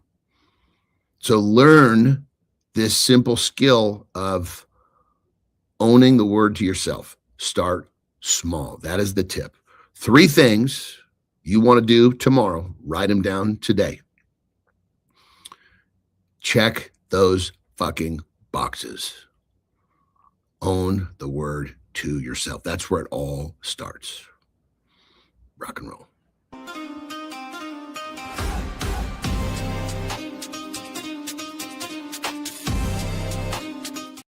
Welcome back to Mornings in the Lab with Keith, John, and friends. You're listening to the big show where we help men and all humans start their day with entertaining conversations, momentum, and a little bit of positive energy. Hey, if you're just joining us, welcome to the Lab. Take a quick second to like the show, subscribe to it, and jump into the conversation. And if you have not stumbled by mitl.live, mornings.live, mitl.live, jump in, tune in, check into the show, start your streak. If you're looking for an accountability partner, Keith and John are up live every single day, Monday through Friday, and even on the weekends. You can come check into the show. We'll be your free accountability partner to help you get up and achieve those not smart goals. Get after those impossible goals. Guys, we got the poll running. We got the question of the day. And, of course, we got the check-in on our Mornings in the Lab companion app. Hey, guys, we got Croy Sather with us right now. He rebuilt his life, wanted to run 2,600 miles, 1 marathon a day, and then he ran 146 miles unsupported through Death Valley, and he's doing it again. But right now, we're going to jump into the deep dive. You're not tired, guys. You're running the wrong playbook. We're going to have that conversation with myself, John, and Croy, as well as a few more questions with today's guest this morning on Mornings in the Lab with Keith, John, and friends. A lot of men are not burned out from work. They're burned out from pretending the work still means something. That's why the body feels cooked even when the schedule looks normal. Your brain knows the mission is fake before your mouth does. And once effort stops feeling connected to reward, everything starts to feel heavier than it should. Then the trap kicks in. But I already spent 10 years building this. You want to spend 10 more protecting a mistake? Men do this every day. They stay loyal to the old identity and call the pain just getting older. So today we're ripping up the old script and building a playbook that fits your age, your family, your work, and your real values.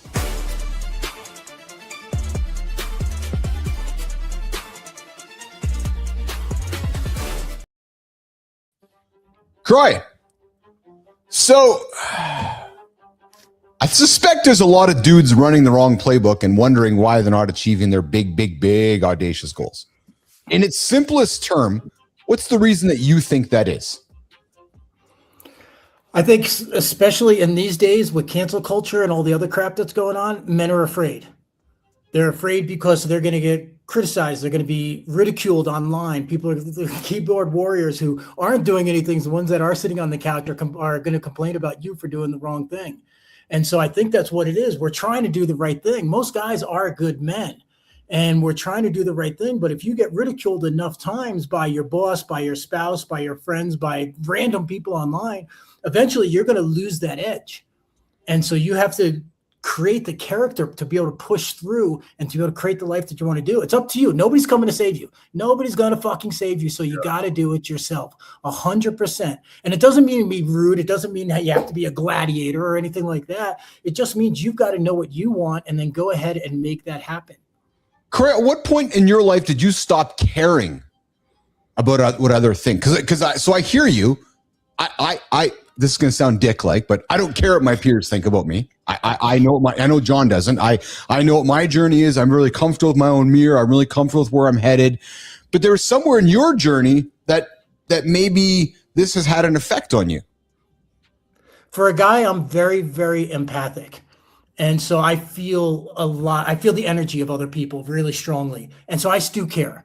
I've learned how to manage that. Okay. And I don't care like I used to. Okay. But I do care. Interesting. So I've learned how to manage that. So when people say things, it might bother me for a little while. It might even bother me for a couple hours or sometimes a couple of days if it's somebody who I care about that says something that I don't like.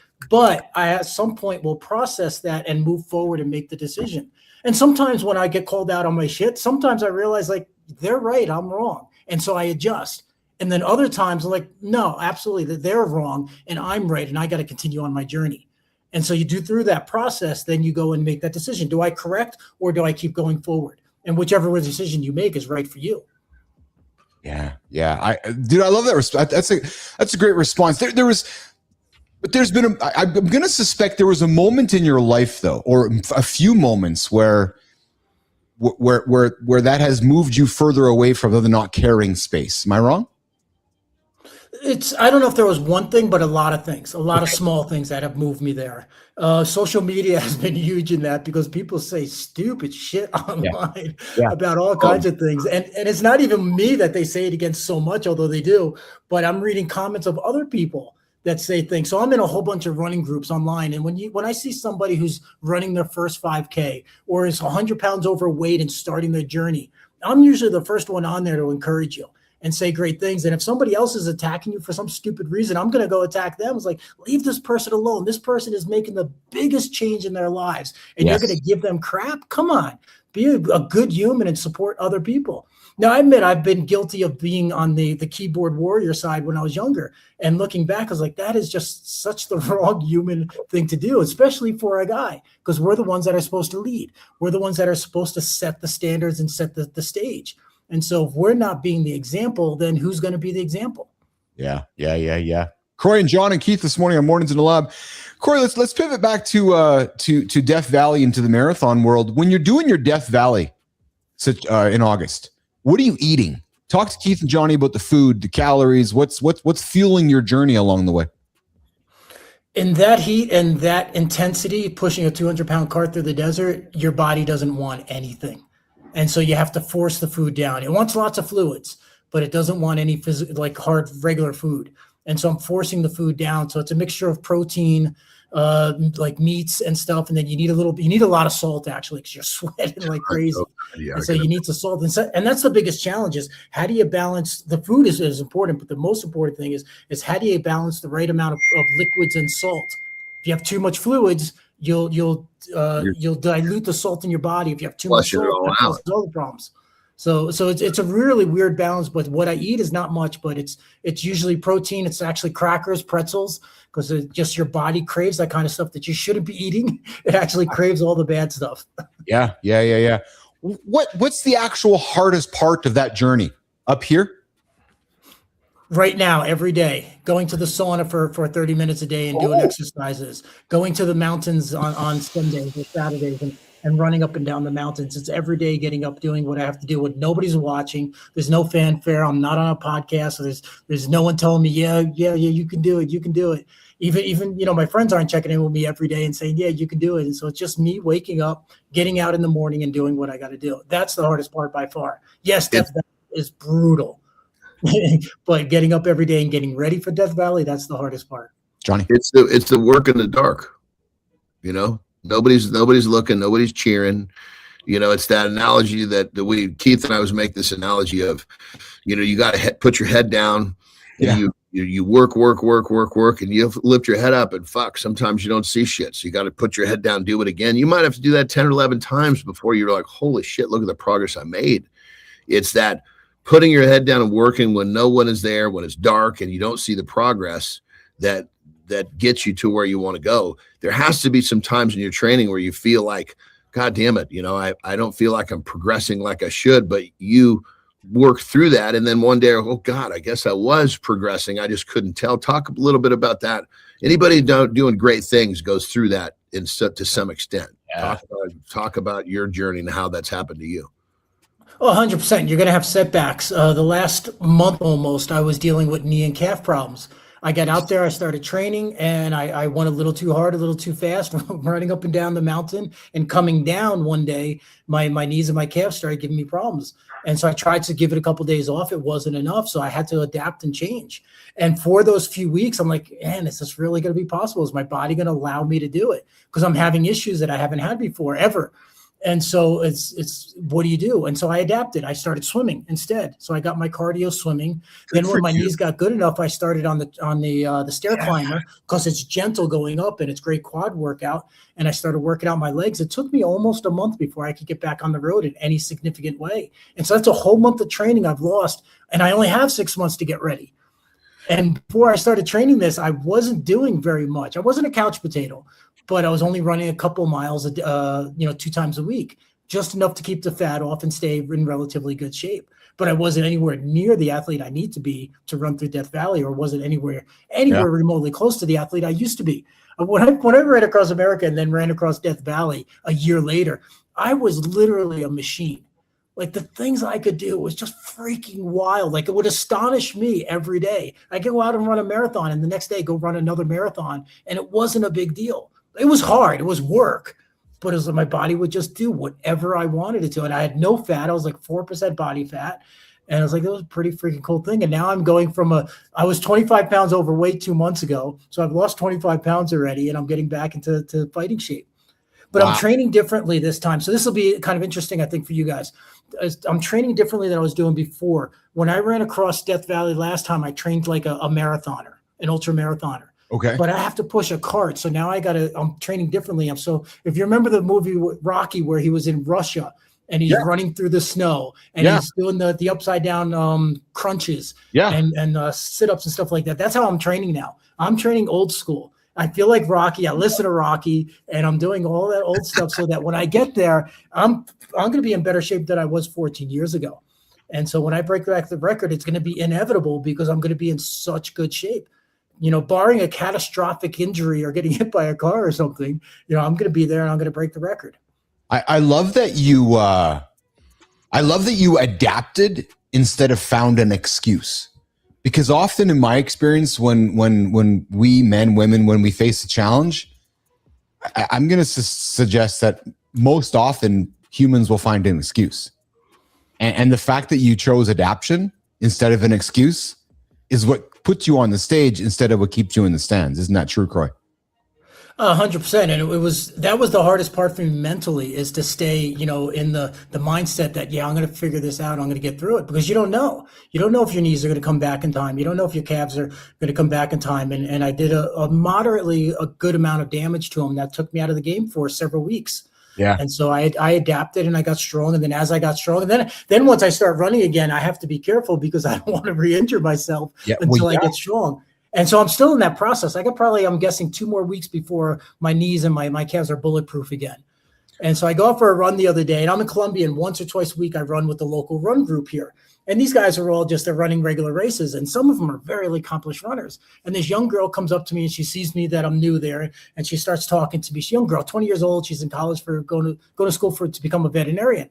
And so we're just talking and we're just going back and forth, asking questions about each other's lives. And so I start running, and I'm running slow because I don't want to push it too hard. So I go out, I start, and I run slow. And this young 20-year-old girl catches up to me, and we start talking while we're running. The next thing I know, we're picking up the pace. And then we're picking up the pace. And then we're picking up the pace. And by the time we got done to the end of the 5 miles we ran, I'm running an 8-minute mile. And I'm like, and this is, for me, that's, no matter what, that's fast. And that's fast at any speed. It's fast for most runners, but especially me, because I'm a slow distance guy. I'm not a speed guy. I'm not a fast 5K guy. And we're running. I get to the end of it, and I'm like, man, my knees feel good. Damn, my calves feel good. And I'm not letting this 20-year-old kid beat me.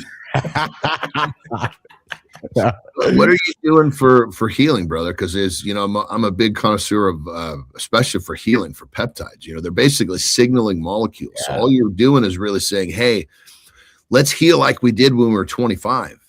And some of the like literally the research and evidence, I would say, through myself and people that I know that use like BPC TB for healing is crazy. Is that something you've ever played with?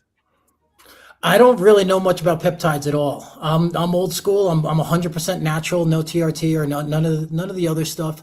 The only thing that I eat that's outside of normal food is I have a vegan protein shake a couple times a week to make sure I'm getting my protein, especially after training days like Sunday. So I'll take extra protein in and I use the shakes to help me get that. But I eat healthy and I eat normal food.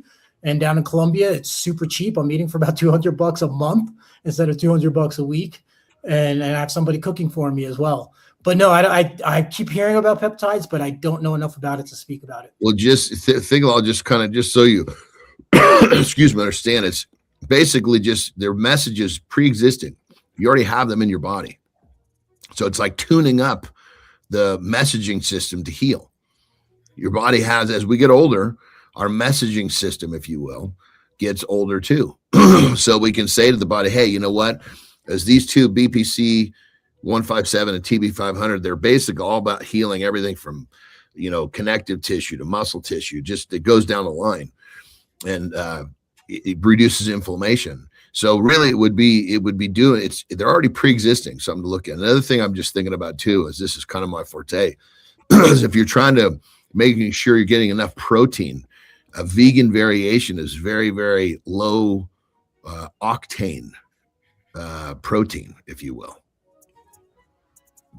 I haven't heard that before. That's interesting. Yeah, because you figure like a complete protein, pretend I have 22 fingers, 22 branch amino acids. That's a complete protein. A vegan so beef might be here, right? Chicken might be here, right? A vegan probably has less than half of the 22. And so the less fingers I'm holding up, the less octane you're getting. So the perfect world is this. That's the most beneficial to your body. This would be almost nothing. So your vegan stuff looks kind of like this when you're trying to get this. Oh, yeah, I understand that. And I eat a ton of meat, mostly chicken. And so I'm getting a lot of protein. The vegan protein shake is partially because of the extra protein that I'm getting from it, but it's to get all the other things that come with it that I might be missing in my diet. Now we're because it's going to have variations that other types of, because they're trying to do whatever they can to up proteins and, kind of the more obscure fingers, if you will. So that's almost like you're using it like a balance, which would be fine. I'm glad to hear it's not the primary source. No, it's not the primary source. I'm not a vegan. I was for a little while in life, but I'm not currently. The vegan protein is to give me the extra nutrients that I might not be getting in my diet. As much as I love vegetables and I eat a ton of them too, I'm probably not eating everything I need. And so that's a gap filler, if you will. Well, did you know what they say about the vegans, right? Okay, go ahead, tell me. It's a proven study. It's proven, and you will know yourself because you have basically vegans who are all mad as hell, and then you have the vegans that are not mad as hell if they cheat on their diet. This is true. Croy Sather joining myself and John Annan this morning. He grew up and he ran 2,621 miles across America, a marathon a day, and he's now training for his next Death Valley race coming up in August. He's in his 50s. He's doing it again. Croy, I got to tell you, man, on behalf of the team, I've thoroughly enjoyed your story. I've thoroughly enjoyed you hanging out with us this morning. I got to tell you, the comments in front of me right now is the team is like, Croy Sather has a smile that is electric. And it lights up the screen, brother. So I just want you to know that. Can I jump in on that for a second? Because this is kind of important. When I was a kid, I hated my smile. I absolutely hated it. Really? And it was until I was in high school. I don't remember when, but I was at some point in high school. One of my teachers says, you have a great smile. You should smile more often, because I wasn't smiling. I hated it because I would get teased for it because as a kid, I don't know, maybe it still is, but my smile was bigger than like normal. And so I would get tormented about it and actually got bullied about it. And so I stopped smiling for years until that one teacher told me, just as a side comment, you have a great smile. You should smile more. And ever since then, I've been smiling probably too much. I'll tell you, when you walked in, that's fucking great, brother. I love that because you know what, dude, you got a fucking great smile, and you know when it comes down to it, the other kids, they tease. It's they'll tease about anything that's different, but when it comes down to it, when we're kids, all we want is to be like everybody else. When we're adults, all we want is not be like everyone else. That's it. Yeah, what a great story, brother. Yeah, that's it. But Crow, I got to tell you, man, when you walked into the lab, you did light it up. And the first two comments from my team here in my ear and on my screen was like, "Look at that guy's smile." So I wanted to share that with you, dude. You've been a great guest. You jumped on yesterday, said, "Hey, I'll jump in," and you joined us this morning. So grateful for that. Well, best of luck in your journey, and you keep us apprised of your training and of your journey. And ideally, we connect with you after August. Would that be cool? Absolutely, 100%. And I love what you guys are about with this show and changing the way people are doing things online and how you guys interact with each other. You guys are an absolute ride. I love it. This is a fantastic show. That's awesome, dude. Well, hey, listen, even though you're not on the show, you can tune in Monday through Friday. We're up here live, 8 o'clock Eastern time. Come join us in the comments. We always say once a friend, now an alumni. So if you got a book, if you want to come in before the big event in August, come jump in for a coffee, myself and John. Let's do that. You're an inspiring guest, brother, and your story is awesome. 100%. Thanks a lot, guys. All right, Croy's out of here. Keith and John are left. That was fun, man. That's no excuses, Johnny. No excuses at all, is there, at the end of the day? And it's just, what I love the fact is that he's just decided to do it again. Yes, me too. Speaking of no excuses, I found something which I know I know it's going to be interesting to you because it's interesting to me because you were just here. You and Terry went in the summertime to the Sphere to watch Wizard of Oz. And dude, I found a clip that just frames it all out for me because I think it's just fucking brilliant. So they built this thing and it's cost them $1 gazillion, as you know, right? And trying to make money at it and trying to break money at it. So James Dolan, the brains behind it, I think this is fucking brilliant. So he's like, okay, we gotta make some fucking money with this thing. So you know what he does, Johnny? They spent $100 million licensing Wizard of Oz. $100 million for you and Terry to go watch that.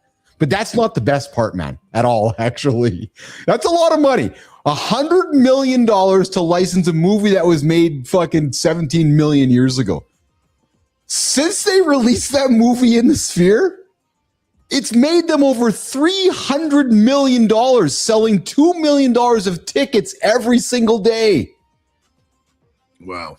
I know. The fucking tickets were, I want to say for us to go watch that there, it was fucking close to $400 fucking dollars. But dude, that's kind of the point though. Like, because he was chastised for building. It's like, oh, you're never going to make any money in that thing. It's not going to work. And he's like, okay, well, we're going to do it. We'll get this. Films now are much more lucrative than live acts because they don't got nothing to spend money on. Yeah, I would say because you can replay it over and over and over and over and over. Get this. In 2025, the Sphere did just under $800 million in revenue. All right. You'll appreciate this from the business side of things. Almost 50% of the revenue came from films, live events, 25%, food and beverage, 15%, and sponsorship outside, like 15%.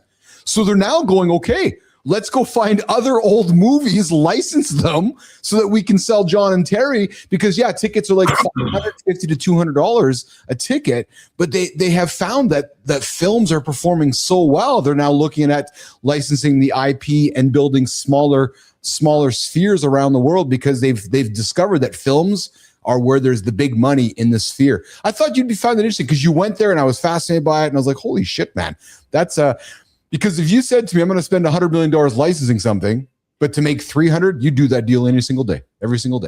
What I love about this is it's the all powerful pivot. Yes. Business plan seems fucking great, but something's got to fucking change. So let's start pushing buttons and let's see what gives us our return. Let's re-fucking structure our plan. I love that, Anderson, because when they built it and after that U2 opened up and there was concern because holy fuck, because they couldn't book acts weren't coming because it was expensive to put a show on there. And I remember reading, because I've been following it since day one because I'm fascinated by things like this, right? Building it and everything. And I remember watching, okay, we're going to think about licensing some films. And I remember when they first started talking about, we're going to license Wizard of Oz. And I was like, what the fuck? That's kind of cheesy. And then that's why I was so interested when you went. So I went from that's kind of cheesy to you going and hearing your experience to, oh, I see their money they're making now on this freaking thing. The fucking places, dude, it's fucking massive. I mean, when you walk in there, it's like what you when you look at the place, it's just one big fucking sphere, right? Yes. You go all the way to the ground. Yes. But you go in there and there's fucking space everywhere. The actual place where they do it is a sphere inside the sphere. Yeah. But it's like it's you don't have a fucking idea for how massive it is until you actually get inside. Once you're inside, you're like, fuck, this place is huge. Yeah. Which is really weird because normally it's the other way around. Yes, I know exactly what you mean. Yeah. So cool, man. So I thought you'd find it interesting. Good morning, Dwayne Whitaker. Our favorite.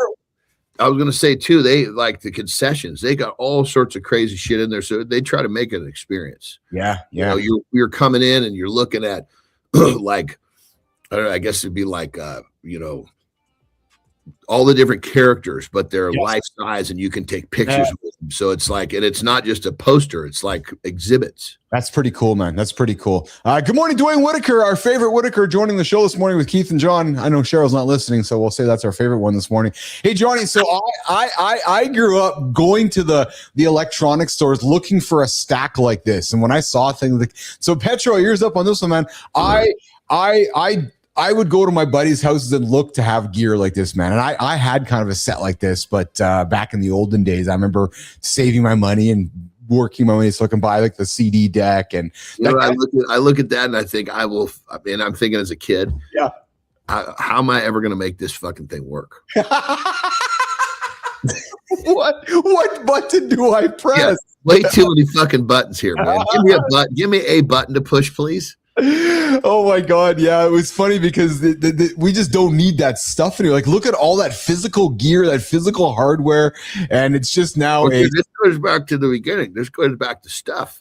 Yeah. Stuff in those times, if you walked in and you saw that stuff in someone's bedroom, you were like, dude, where did you get that? Well put, brother. Well put. What a great way to close that loop. Hey, John, before you go,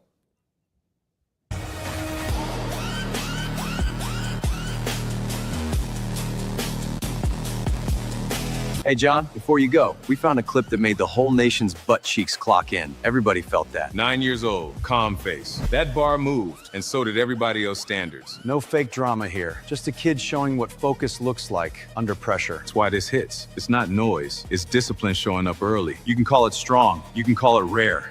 You can't call it ordinary. So, John, what do you respect most here? The strength, the composure, or the discipline at 9?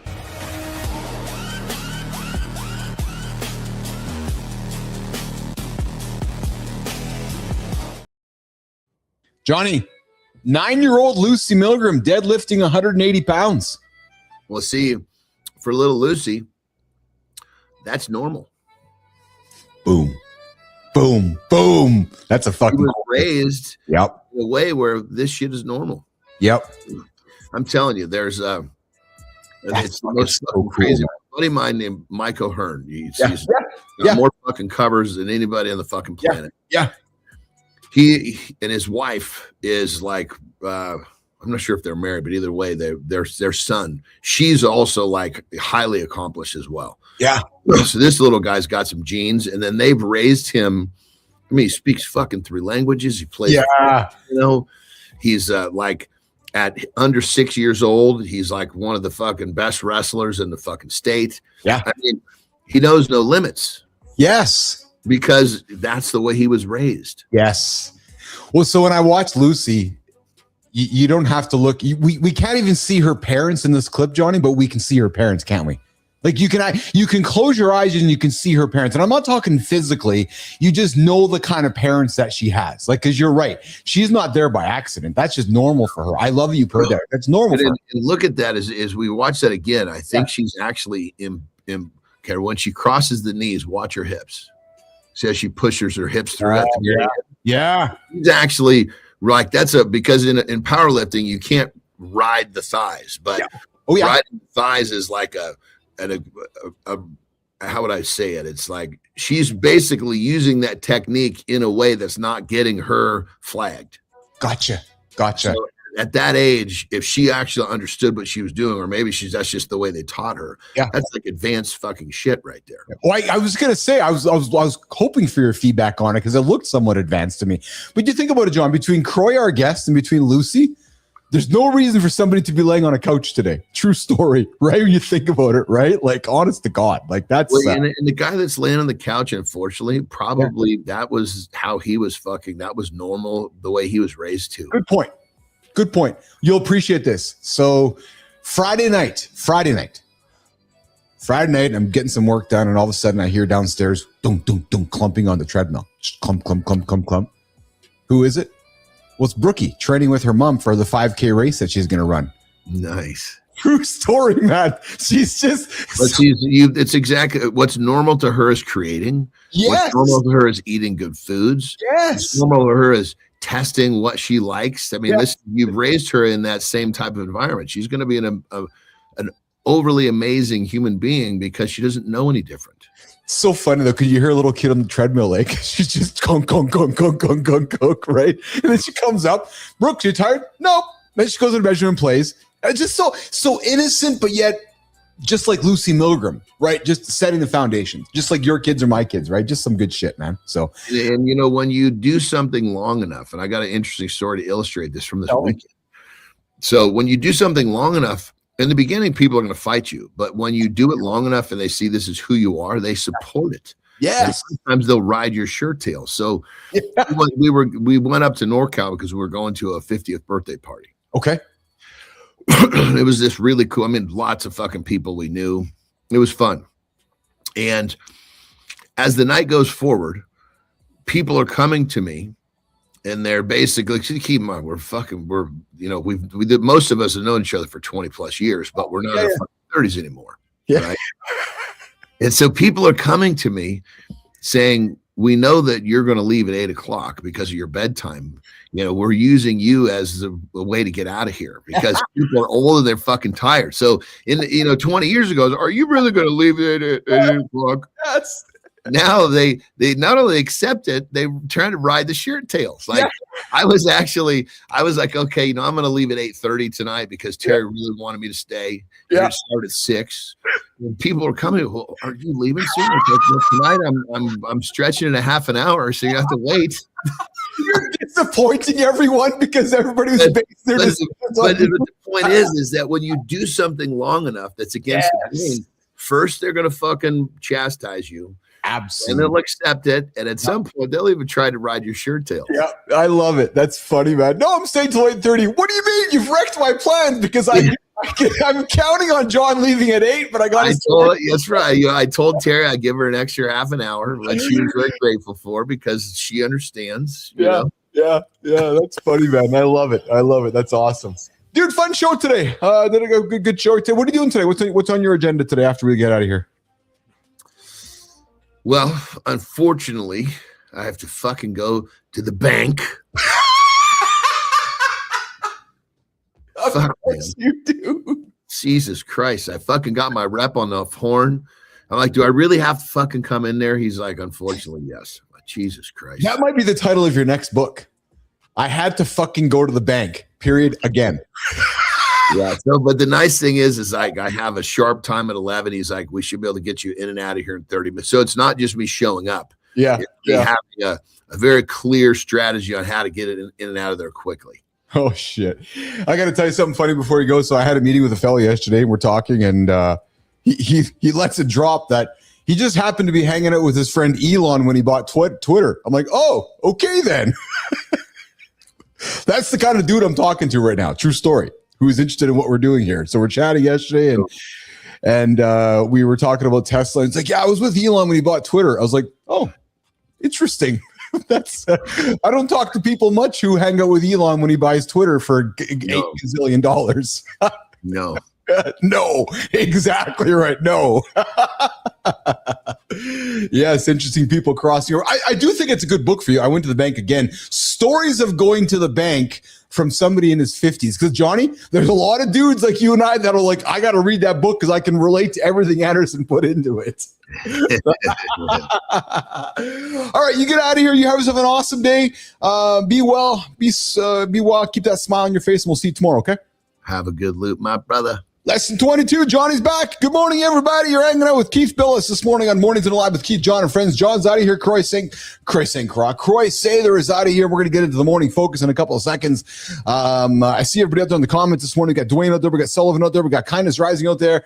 We got Holroyd out there. We got Lauren out there. Good morning, everybody. And to those of you that are lurking, good morning as well. If you want to come say hello, I'd invite you to come say hello. Come say hi in the comments, or if you haven't checked into our companion app that supports this show, you can do that. You can head to mitl.live, mornings.live. Come check in, show us your proof. Hey, Whitaker. Yeah, not the other one, Whitaker, but you. You know what I'm talking about, Dwayne. Have you checked in yet? Have you checked into the show? Or maybe your wife hasn't showed you how yet. Maybe you want to check in and go check into the show. You can do that. Show us your proof. Show us you're awake, you're up, and you're at 'em. I don't see Cheryl there, so I hear her streak must have been broken. Hey, Dwayne, you can check in and beat her and start your streak, because if you do it first, you're beating her and you're going to have a streak. She's not. You're like, yeah, I got a streak. But hey, come check in. mitl.live, mornings.live. You can come check in and show us your proof and build your streak. We are your free accountability partner that gets up and helps you guys get after daily, 8 o'clock Eastern time, right here on the Mornings in the Lab Live network. Speaking of the network, we got Kindness Rising goes every single day at 7:30. Right here on the network, we have Cheryl Whitaker, goes 8:30 on Wednesdays. And of course, we got Jason Hewlett, who drops on 4 o'clock on Thursdays. And we got a new show dropping here in a couple weeks called What the Truck, with Adam House, Paul Reedner, and the entire gang leaning into conversations in the world of veterans and military. And I am excited to have that one coming up in a few weeks. All right, I got 44 seconds. And then when I come back, I got a little bit of a monologue. And the monologue today is about renting audiences. It's about owning audiences. It's about building a business. It's about dropping some truth that today's world, the reach that we have is rented. It's just mother rented. But the morning, well, you can own the morning. And that conversation is going to start in 44 seconds.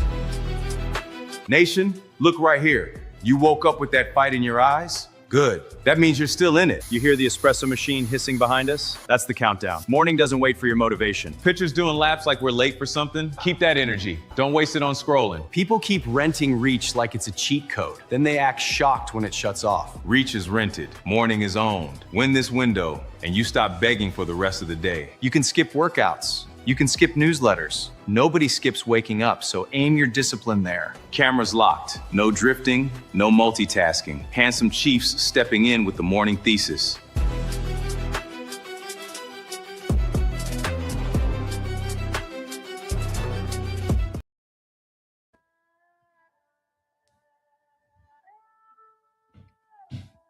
The most powerful thing a brand can do is actually not reach more people. Nope, think about that. What's Billis talking about? Yeah, true story. The most powerful thing you can do is actually not reach more people. But what the most powerful thing that you can do, hear me up on this one, brands, creators, founders, leaders, the most powerful thing that you can do is become part of someone's morning. That's it. That's it. Period. Just that is it. Create the habit. And that's the game that nobody wants to admit that we are actually playing right here on the show. True story. Because most brands are still out there acting like the goal is more reach. I'm going to get some more impressions. I'm going to go buy some ads, more views, more clicks, more awareness. I hear it all the time. I just need to get in front of more people. That's fine. That's completely fine. But here is the hard truth. That reach that you're creating, and I talked about it last week, it's rented. You're renting your reach. Have you thought about this? Mornings. Because mornings is where you can own a habit. Somebody wakes up with you. Cheryl talked about it last week. Her audience expects her to be there on Wednesdays. It's just an expectation, right? They know that she is going to be there. And when you look at reach is rented and morning is owned, they're not even close to the same thing at all. In my experience in business, most brands, and if you think about it, brands are led by humans, spend their lives begging to be noticed in the middle of someone else's day. And this is where I'll just fucking say it. Good. You guys are all missing out. Like, I don't know why more folks just don't think about this. Because when you're in the middle of the day in someone else's feed, well, their day is going. It's busy. It's active. And people are always talking about people's attention. Yeah, I know.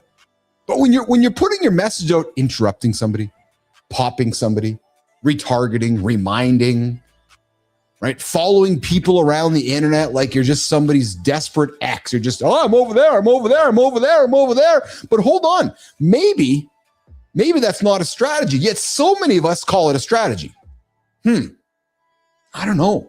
That to me is more like dependency, where you're depending on the timing. You're like, okay, if I time it out at 1 o'clock today, I know my audience is going to be there, so that's going to be good. Or you're depending on the platform mood swings. Hey, maybe the algorithm is going to serve up my content at just the right time instead of just the right people, so enough people decide to lean into me and do some business with me. Really? Well, or maybe it's just depending on when it's the best time. Hold on. That is not a real business asset. No, what you're doing is you're actually borrowing somebody's attention. And here's the thing. When you borrow somebody's attention, it is going to disappear the second that you stop feeding it. Think about that for a quick second. But the morning, well, hey, why did I choose the morning? Because I get up every single morning. True story. And the morning is sacred territory to us as human beings. Because the morning is the part of the day where your day is still being formed. So if you can become part of somebody's morning,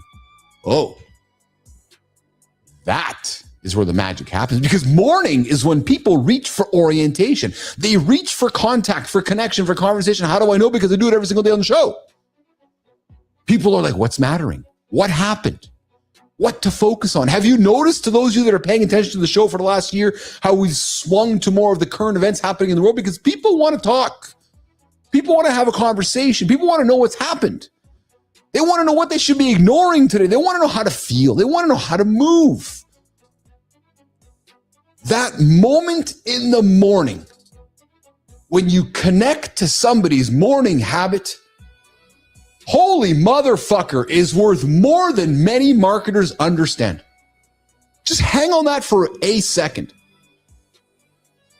Because the first thing someone lets into their brain doesn't just inform the day. It actually colors it. It actually shapes it. It actually sets the emotional weather for that person for the entire day. And if you're part of that conversation with them, think about that. You're part of their day. And after 700 plus consecutive days, close to 1,000 when you mix it all together at 8 o'clock, here's what I know. I'd like to think I'm probably an unequivocal expert on this. Morning habits.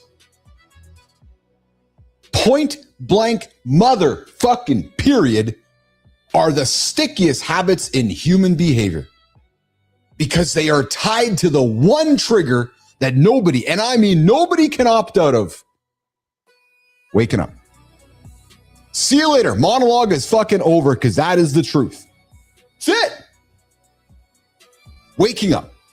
Because yes, we can skip the gym. Yes, we can blow off the gratitude practice. Yes, we can ignore the newsletter. Yes, we can stop journaling or ghosting our coach or making whatever we're making. And yes, you can unsubscribe from everybody's emails. And yes, you can say, I don't want to become part of that mastermind. And yes, you can also say, I'm going to go catch Billis on demand as the replay. Sure, you can absolutely do that. But here's the truth. And here's the unequivocal fucking truth. And I love this truth. Because you cannot skip waking up. You can't. You cannot skip waking up. You got to get up. Right? So, every day, the mind opens. And every day, it looks for something to grab onto. I know, because I've watched it happen here on the show. I've watched Good Time tune in from day one and tune in regular. I've got to know Sullivan, and I've got to know Holroyd, the gang, showing up on a daily basis. And if your brand, yes, your brand becomes part of that moment, you are no longer competing for attention. You are shaping the attention because you are part of somebody else's habit. And that, my friends, that is a completely different level of power. Not brand awareness, not top of the funnel, not nice engagement. No, one word for you. Power. Power. Because now your brand isn't just seen. No, it's actually expected. Go back to Cheryl Whitaker. Her community expects her to be on her show every Wednesday. It's like you guys expecting me to be here Monday through Friday live at 8 o'clock. And here is what everybody misses as I wave my finger in the air. Expectation is where the magic is. Because expectation creates habit. How do I know? 700 going on to somewhat of 1,000 plus shows. And that habit, it creates loyalty. And what's the loyalty do? Ask Sullivan, ask Holroyd, ask anybody in my community. It creates trust because they know I'm going to be here. And that trust is the one thing no platform can fucking take away from me, and nothing that the algorithm can take away from me. And that, my friends, is why I keep saying a morning show is not a content format. No. You know what it is? It's relationship architecture. Yeah, that's the word I'm using with you right now. It's discipline made visible. It's trust built in public with you. And what is it more often than that? It's repeated presence with a live pulse. Because live, as we know, has consequences. It's not polished. It's not hidden. It's not 27 cuts. It's not, here we are right now. There's no safety net, no excuses, no building. But when people feel something alive and it's started a habit, what happens? They come back daily. And in a world that's filling, I had this conversation on the weekend, in a world that has more and more synthetic content being wrapped around us on a daily basis, the fake intimacy. You guys heard the stats this morning. Nobody's having sex. But as it all becomes synthetic, the live conversation, the live morning conversation becomes even more valuable because real-time presence, it's even getting rarer than it is today. And rare things become premium. Think about that for a second. And that, my friends, is what brands are missing. Because they think that live is a tactic. No, it's not a tactic. It's infrastructure. And if you do it right first thing in the morning, it becomes part of the scaffolding of your brand. It becomes the expectation. It creates that rhythm, the memory. It creates return behavior. But here's what I find. Most brands still trying to be visible, wondering why the algorithm's not working for them. Well, you heard us talk about it with Croy today on the show. That's thinking too small. That's those smart goals getting the best of you. You might want to be trying to build your brand based upon behavior, because the visibility that we've been taught is easy to fake. The behavior is not. Anybody can buy the reach, anybody can rent the attention, anybody can manufacture a spike, but can you, my friends, become part of someone's morning routine? Can you become part of the way they start their day? Can you become something they notice when you're missing? Because that, my friends, is a much, much harder game to build. And that is why it works. Because the strongest brands in the next decade will not just be the ones with the biggest budgets looking for reach. They're going to be the ones with the strongest rituals. Rituals beat campaigns. Rituals beat stunts. Rituals beat spikes. But a campaign, sure, it gets noticed. But what does a ritual do? It gets returned to. What does a campaign do? It creates curiosity. But what does a ritual do? It creates belonging. Most brands, not building anything durable. They're just feeding the machine and hoping that the machine feeds them back. Post, boost, slice, clip, retarget, repeat. Are you fucking kidding me? I came from that world. That's not brand building. No, that's just called content maintenance. And the second that the budget tightens, the team shrinks, the platform changes, the audience gets bored, the whole thing starts to gasp for air. Why? There's no habit, no cadence, no expectation, no relationship, just output. But I'll come back to this. When you win the morning, something changes. Something changes. You stop being another piece of the media because you become part of somebody's rhythm. And that rhythm is powerful. It lowers the fiction and it builds the anticipation. So, nation,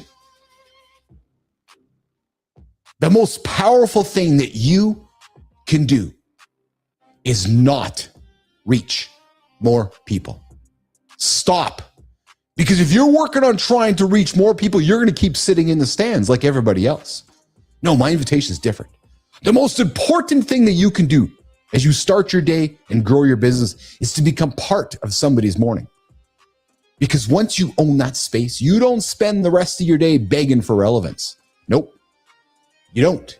Because you already have it. You've already set the tone. You've already shaped the mood. You've already entered somebody's mind before their chaos does. And once that happens, my friends, you are not just in their feed. You've become part of their ritual. And once you're in that ritual, you stop chasing attention because you know what happens? Ask Cheryl, ask Matt, ask Hewlett. What happens is you start owning behavior. That is the game that marketers still haven't figured out. Because that is the opportunity, and that opportunity exists in the morning. And I'll close with this.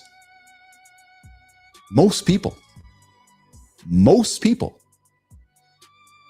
are going to realize it right after the disciplined few have already taken the ground.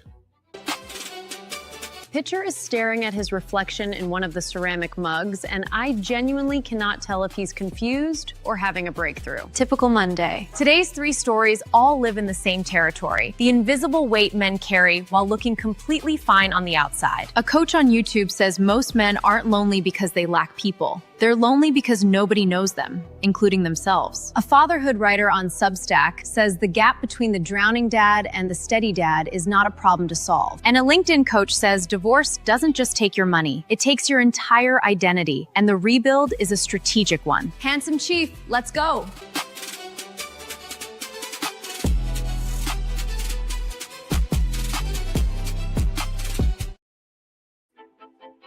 Neiman, you know what I love about the fact that nobody's on mornings and we are? We're 2 years ahead of everybody showing up. Tomorrow we're celebrating year 2, the anniversary of the birthday day of Mornings in the Lab with Keith, John, and friends. Year 3 kicks off tomorrow morning. True story. Yep. And to all you guys, and here's what I'm thinking too. I have a thesis. Neiman, I got a thesis. My thesis is this: what are brands? They're run by marketers. Yeah. And as I know, building this show, how many people do we want to reach out? Kai, Jimmy, Melissa, how many people do we reach out to? And how many people come back and say, oh, that's the morning? Yeah. I got to get up for the show in the morning? Yeah. Oh, that's early. Yeah. Oh, do you guys record it later in the day? No. It's my point. To the marketers and the CMOs and the brand leaders, and I'll tell you right now, there are more than ever that are sniffing around what we're doing because they're getting it. Like, oh, I see that. Yeah, you're seeing it now after 2 years of doing this. Oh, I see that. That's how you start the conversation every single. Yeah, that's how you start the conversation every single day. And to the leaders, oh, that's just too much work, dude. A 30-minute conversation once a week. That's how you start a habit with your stakeholders, your employees, your customers, your investors. But no, because that means you got to go to bed on time, Croy. That means you got to get up early, Neiman. Well, it's a lot of responsibility as a brand. I just want to interrupt somebody's day. All right, good for you. We're going to keep getting up, getting after it, and helping the people that we need to help first thing in the morning. Hey guys, most men aren't lonely because they're alone. No, they're lonely because nobody knows them, including themselves. Tony Buonanito, if that's how you say his name, Tony says, and he runs a channel on YouTube called The Buonato Movement. 6,000 subscribers, 12% engagement. That second number is the one that matters. The guy's got 12% engagement. And his argument is one of the most useful reframes that I have come across from men in the community. Male loneliness is not isolating. It just looks like it's functioning. Because most men don't wake up and say, I'm lonely. Nope. They wake up tired, disconnected, restless, irritated, for actually no clear reason. Yeah, true story. And then they stay busy, just busy. That is the tell. So what's Juanito say? He says that loneliness isn't being known. Loneliness is being unknown. And the reason most men are unknown is because people don't care. It's because men were taught the wrong language called performance language. Be strong, be useful, don't complain, handle it. And yeah, he's got a point. That's the vocabulary most men grew up with. What nobody taught us was the emotional language, how to say what's actually happening inside. And he says that strength without expression becomes isolation, and that loneliness isn't solved by effort, it's actually solved by expression. So consider this. You don't need to explain everything, especially today. Maybe you want to start with, something feels off. That might be the response to get you through today. Okay, let's move over to Substack, you guys. Over on Substack, the gap between the dad you feel like and the dad you show up is not a weakness. It's called fatherhood. Anonymous writer on Substack posted something this week that will make a lot of dads pull over their trucks. His setup, he's drowning on the inside most days. Fogs of uncertainty, battling himself. But when his kids talk to him, the clouds lift. And then he shows up and he says to himself, the gap between those two versions bother him. And dude, I can relate. I can fucking so relate. I had a big chat with my daughter yesterday at the house. I was like, oh man, she's like, I said, I work so hard. I'm sorry I work so hard. She goes, no, you don't work hard. You're a great dad. I'm like, oh man. It gave me the validation I guess I seek from time to time with my children because I fucking work so hard with what I'm building here.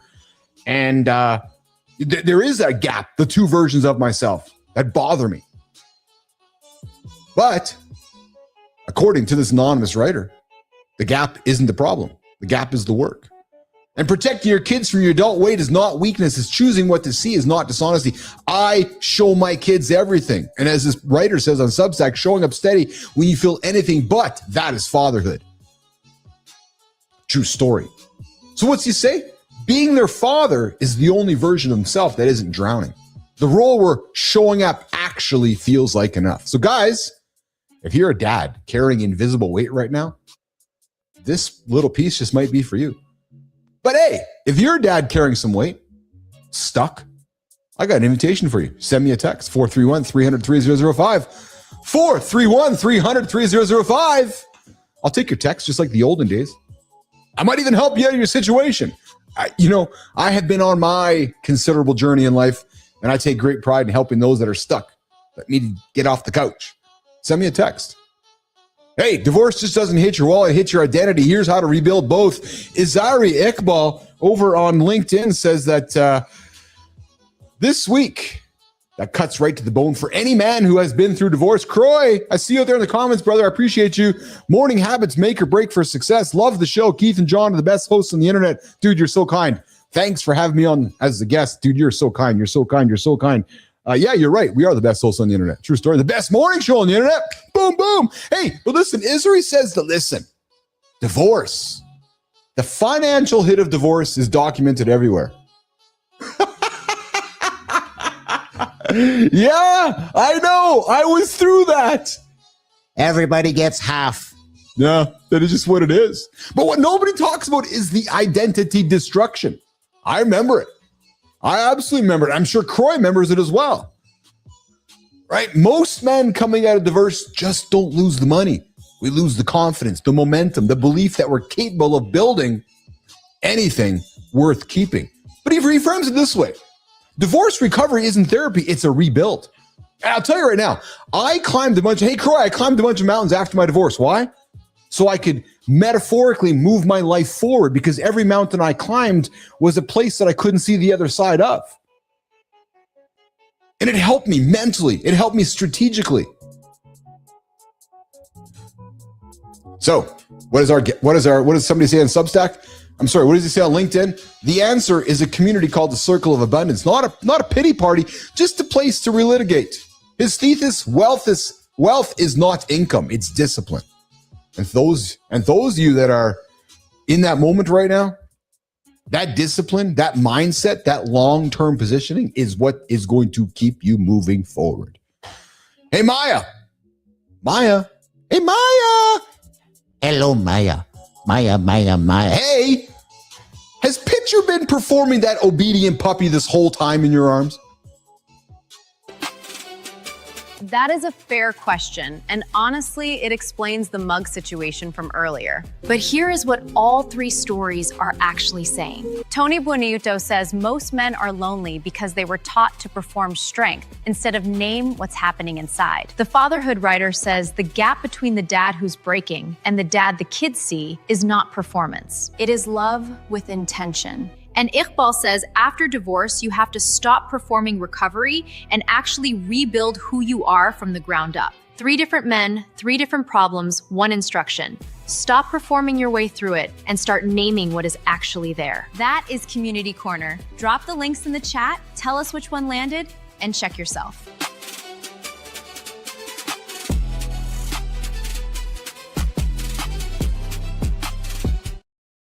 I love when we have awesome guests and they go back and hang out in the comments and continue to contribute such great value. Croy comes in and says 100% brilliant way to process divorce and redefine who you are and who you will be. I suspect he's commenting on my walk and I climbed a bunch of mountains after my divorce. That was how I healed and moved forward. Croy is welcome on this show any single day. Croy, I appreciate you, man. He's going to be doing the big Death Valley walk in August. I'm just downplaying it, Croy. Hey, guys. Listen, before we get out of here today, let's take a quick look at what we covered in the deep dive. You're not tired. You might just be running the wrong playbook, and I'll just take a page out of Croy's playbook. If you're setting smart goals, stop. Just stop. Those smart goals are a standard that's going to keep you in the stands. True story. Yeah, you'll be up in the stands your whole life. Sure, you're checking the smart goals off, and you're feeling good about yourself. But if you're looking to get onto the stage with myself or Croy or Johnny, you got to fucking put the smart goals away because that is not going to help you move forward at all. Nope, not at all. True story. Croy was here hanging out with us from a coma at 14 to running 2,600 miles across America and conquering Death Valley. Croy shared the mindset and resilience required to chase goals most people would call impossible, and he brought a wonderful conversation to the table with a great smile. Morning show thesis. Yes, I had a monologue today. Reach is rented. Guys, if you want to build a business, it starts in the morning. True story. And we talked gas. Yeah, not out of Johnny's ass. Go back and listen to that one, top of the hour. Oil prices are higher than ever. And America's extinction of sex.